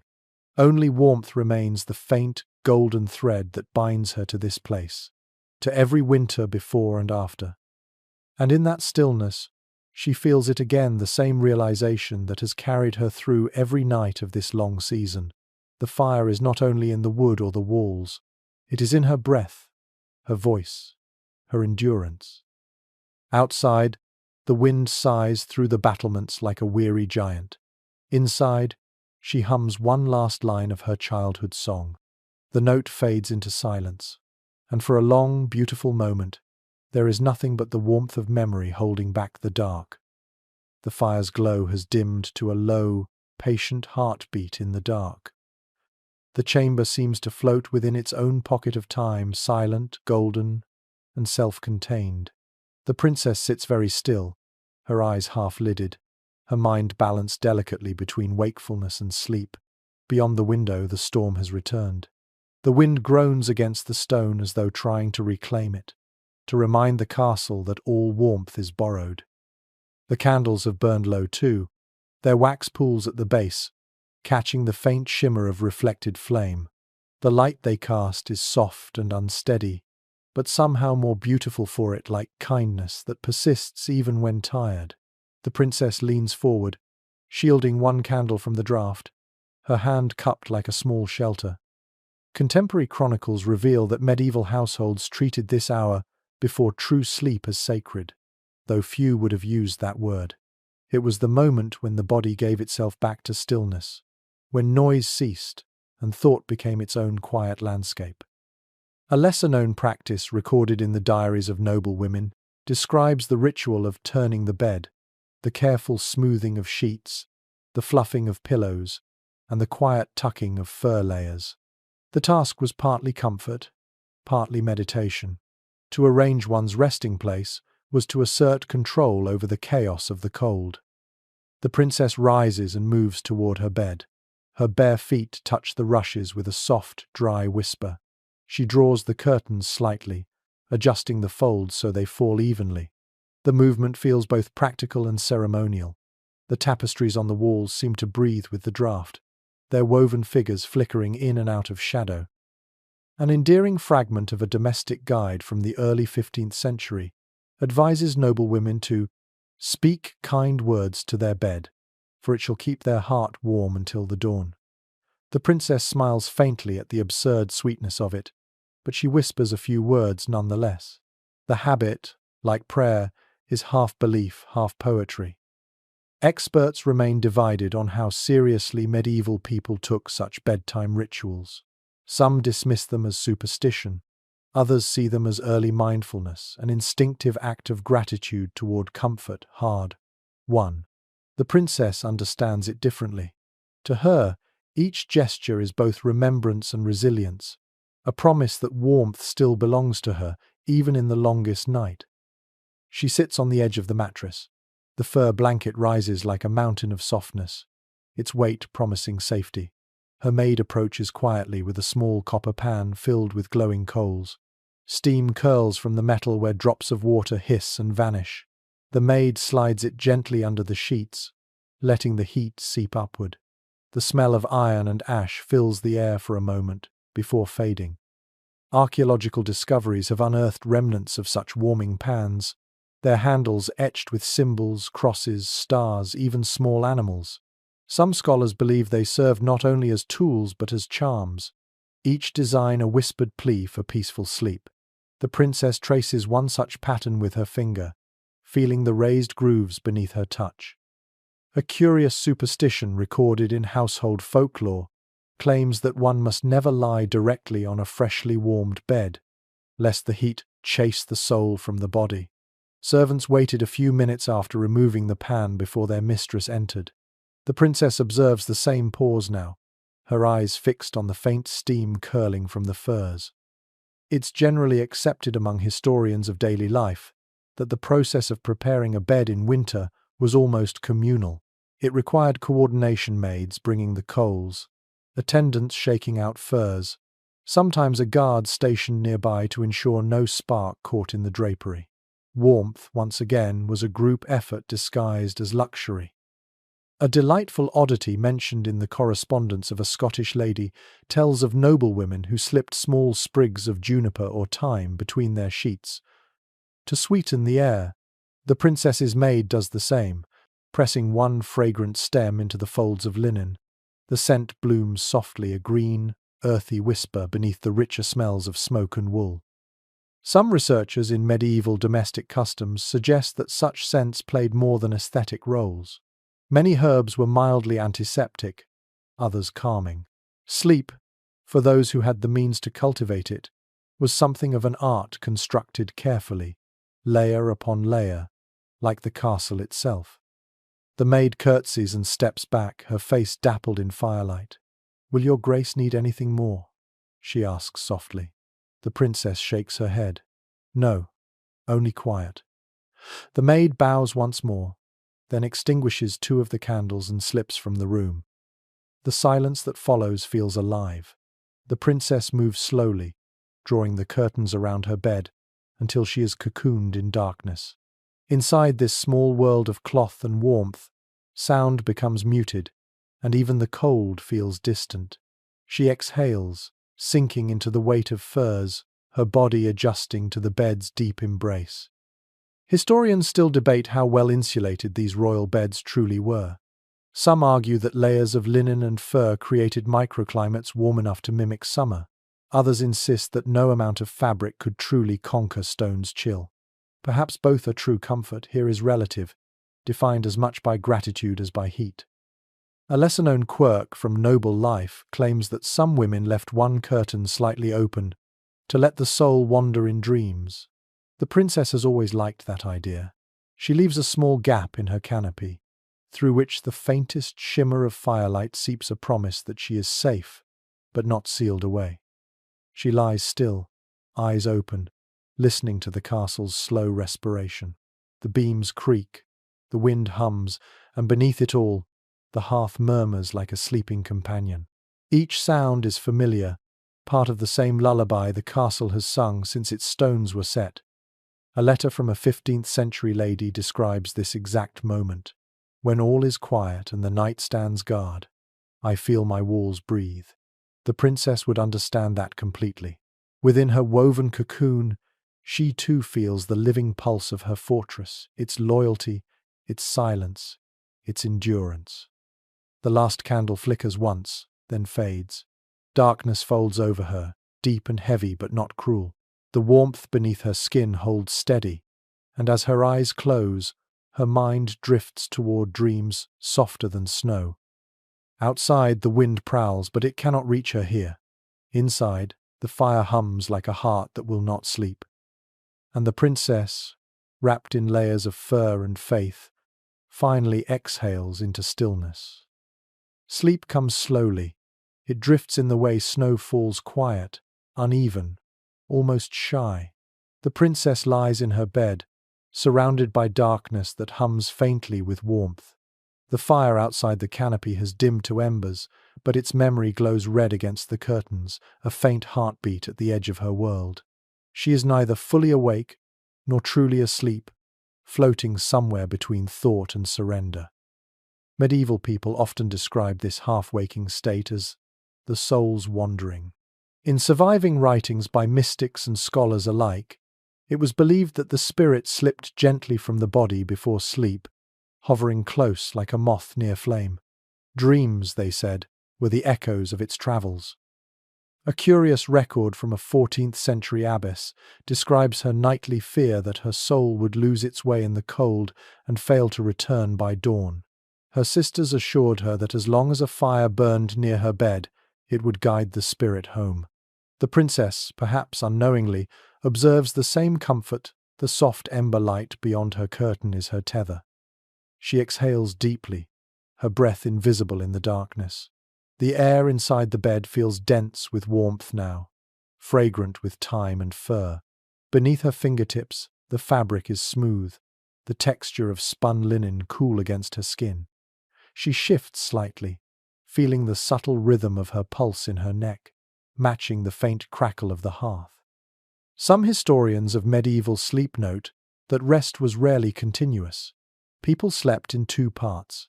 The first sleep, deep and dream-heavy, and the second sleep, lighter, closer to dawn. Between the two lay an hour or more of wakeful calm time for reflection, quiet prayer, or whispered conversation. The princess seems to know this instinctively. She drifts but does not dive, letting the first layer of sleep settle like snow before she stirs again. An unexpected entry in a 15th century physician's notes describes how noble patients were advised to wake gently midway through the night, lest the humours grow sluggish. The logic was bodily, but the effect was spiritual. The night divided itself, allowing thought to breathe. The princess opens her eyes in the dark. Her surroundings are vague shapes, soft folds, faint glows. Somewhere in the corridor, a guard's steps echo distantly, steady as a heartbeat. The sound comforts her. In a world of uncertainty, rhythm means life. A peculiar superstition from northern households held that one should speak a single word aloud during this wakeful hour to ward off nightmares. Say truth or mercy, the saying went, and the dark will pass you by. The princess whispers softly into the blackness. Mercy. The syllable lingers like a sigh, neither command nor plea.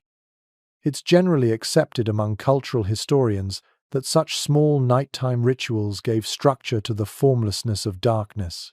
Where clocks and lanterns were absent, people invented their own constellations, acts of reassurance, to chart their course through sleep.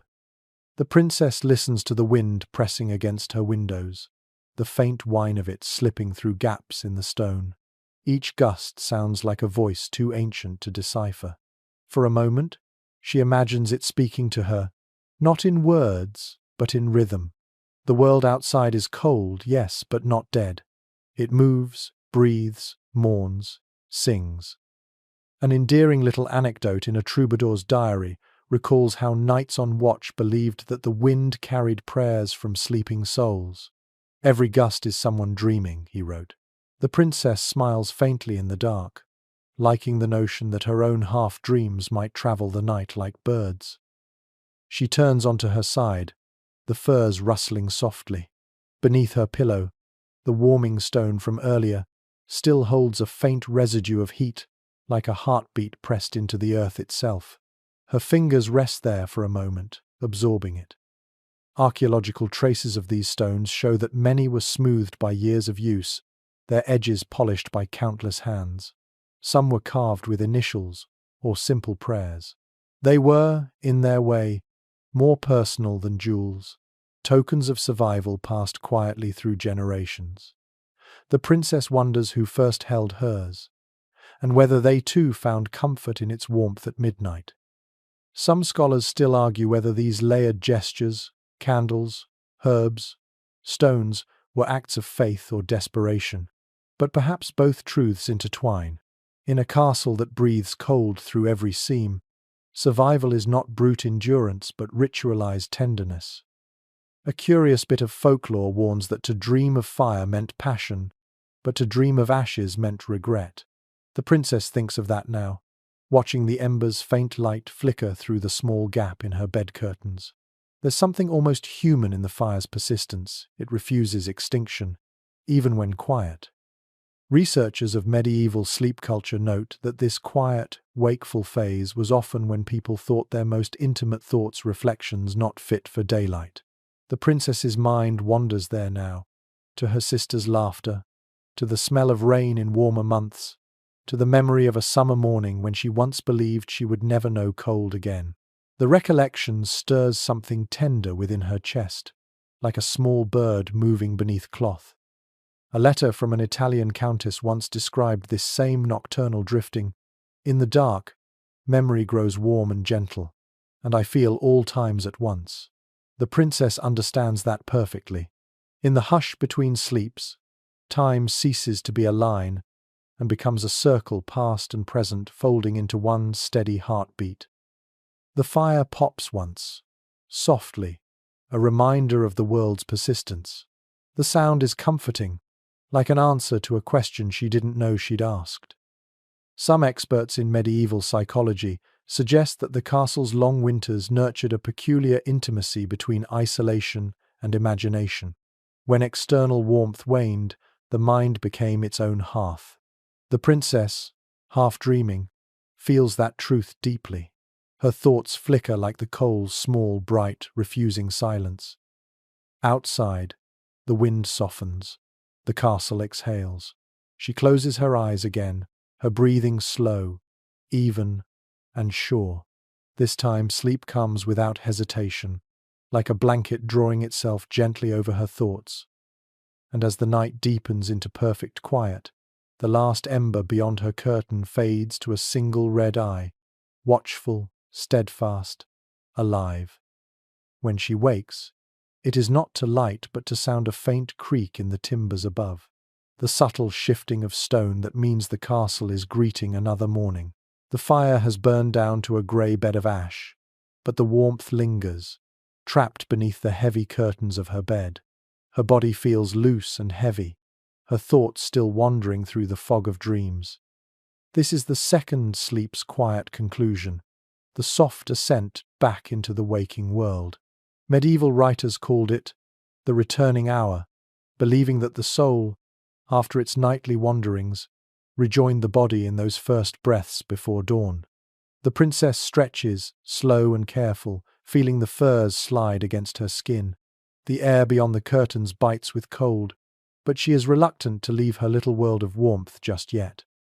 Some historians of medieval life point out that the transition between sleeping and waking was treated with care. To wake too quickly, they warned, could disturb the humours or confuse the mind. "Rise gently," advised a 13th century medical treatise, lest the soul stumble in its return. You can almost picture the princess following that advice. Her movements slow, reverent, more ritual than routine.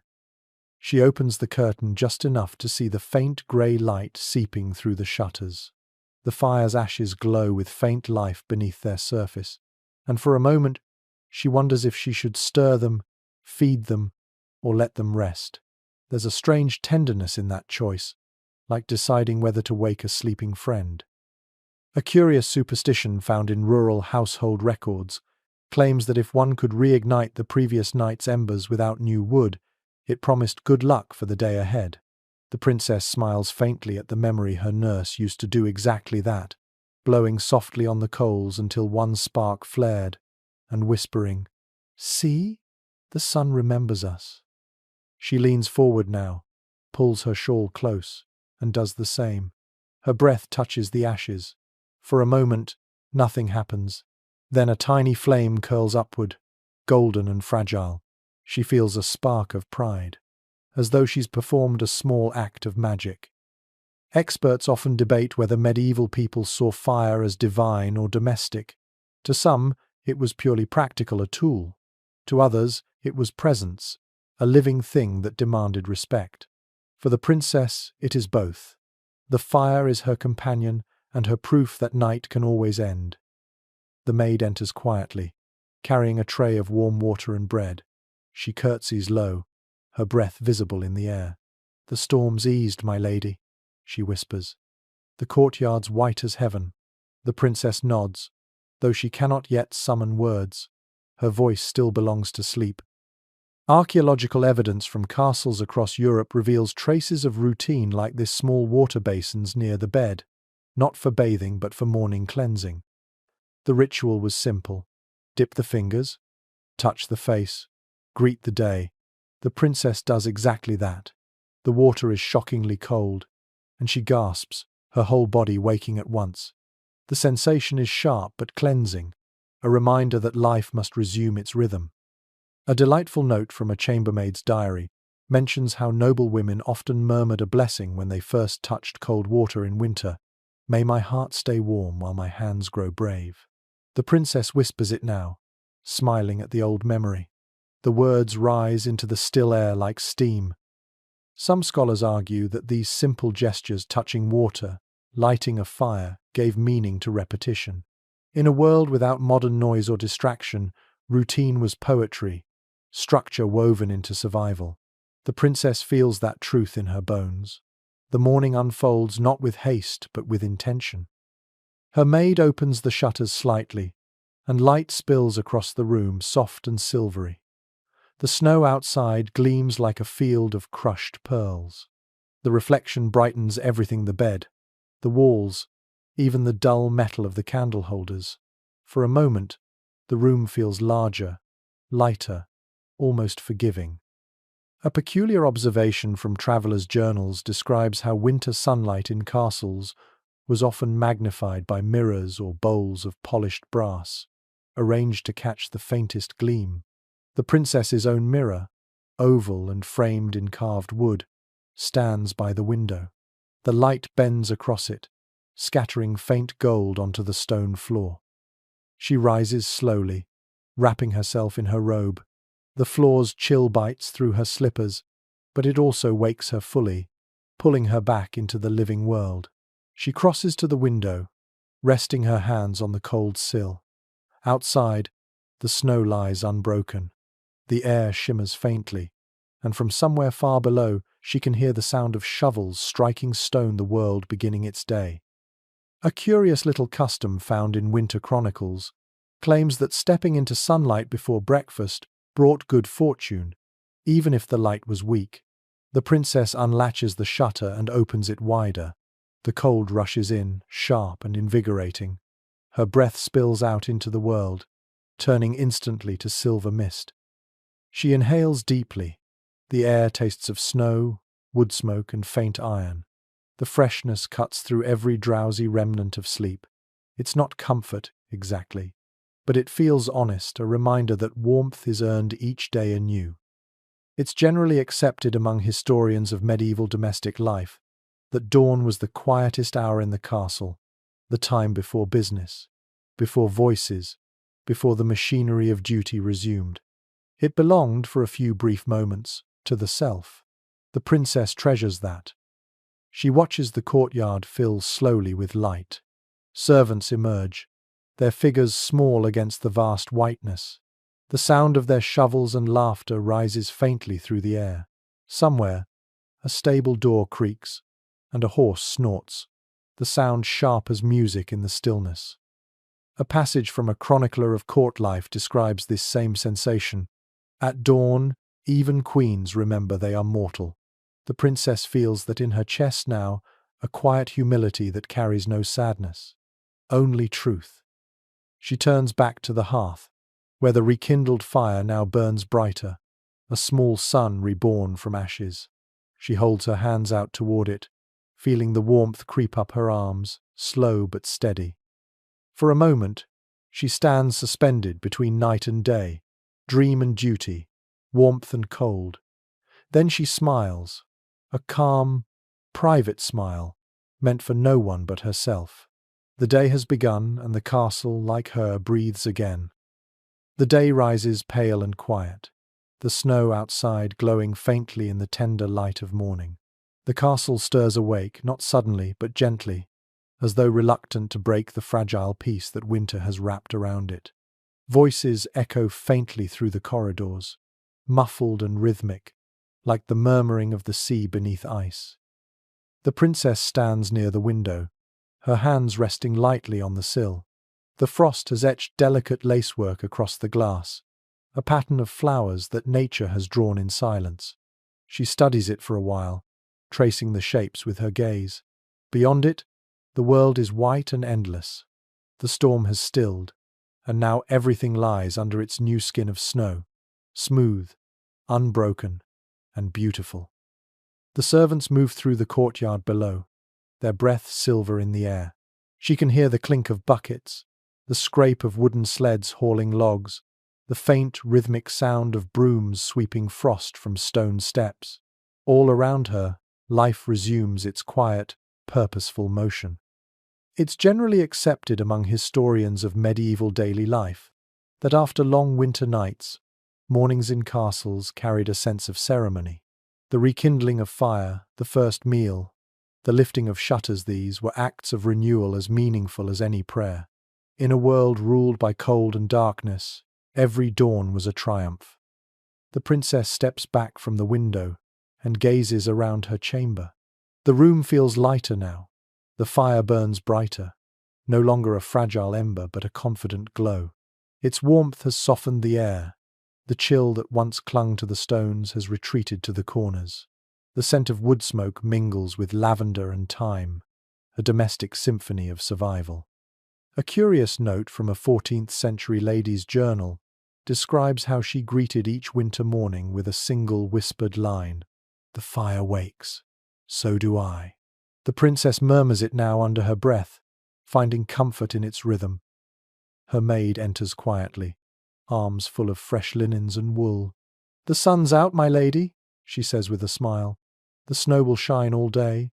The princess nods. "Then let it," she replies softly. "We've earned a little light." The maid smiles again and begins her work, folding blankets, shaking out furs, laying out garments for the day. The movements are smooth, practiced ritual as much as routine. Each small action restores order, stitching the fabric of the day back together after the long unraveling of night. A charming fragment from the records of a northern manor tells how noble households greeted the season's first clear morning by spreading carpets near the hearth so the ladies might sit and feel the sun upon their faces. The princess follows this unspoken tradition now. She drags her chair closer to the window, where sunlight spills in like honey, pale and sweet. The warmth is faint, but real.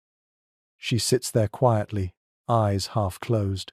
The fire crackles, the snow gleams, the world breathes. In this moment, the harshness of winter feels distant, almost forgiven. Some scholars of medieval psychology claim that people of the time viewed warmth not merely as temperature, but as virtue, a sign of inner grace. To be kind was to be warm. To be cruel was to be cold. Perhaps that's why fires were tended so reverently, why food was shared even when scarce, why prayers were whispered into the flames.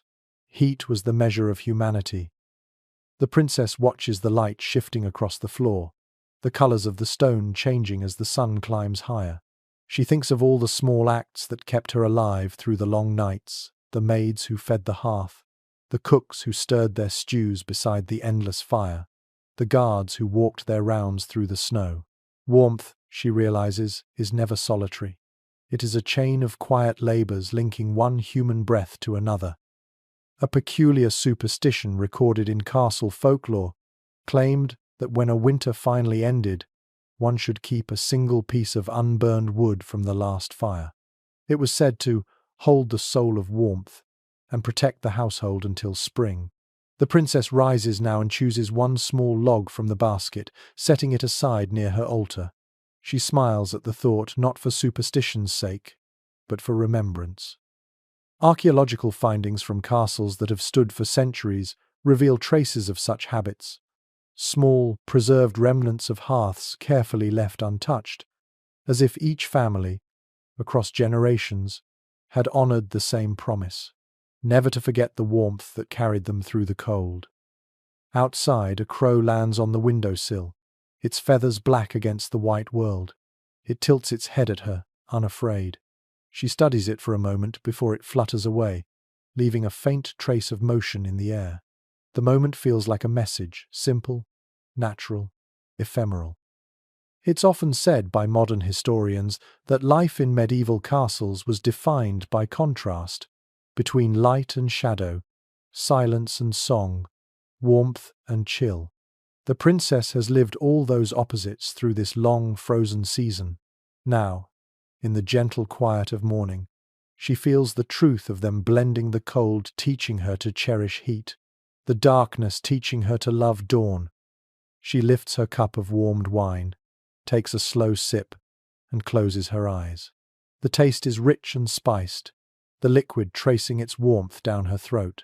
Outside, the sunlight catches the snow until it glitters like 1,000 mirrors, each reflecting a fragment of her small fire. The world, she realizes, is full of warmth, some of it hidden, some of it borrowed, but always waiting to be found again. The maid finishes her work and curtsies. "Shall I fetch your cloak, my lady?" she asks. The princess shakes her head gently. "Not yet. Let the day come to me as it is." And so she sits there, motionless, bathed in pale gold and the soft hum of the fire, while the cold world beyond her walls begins to stir with life once more.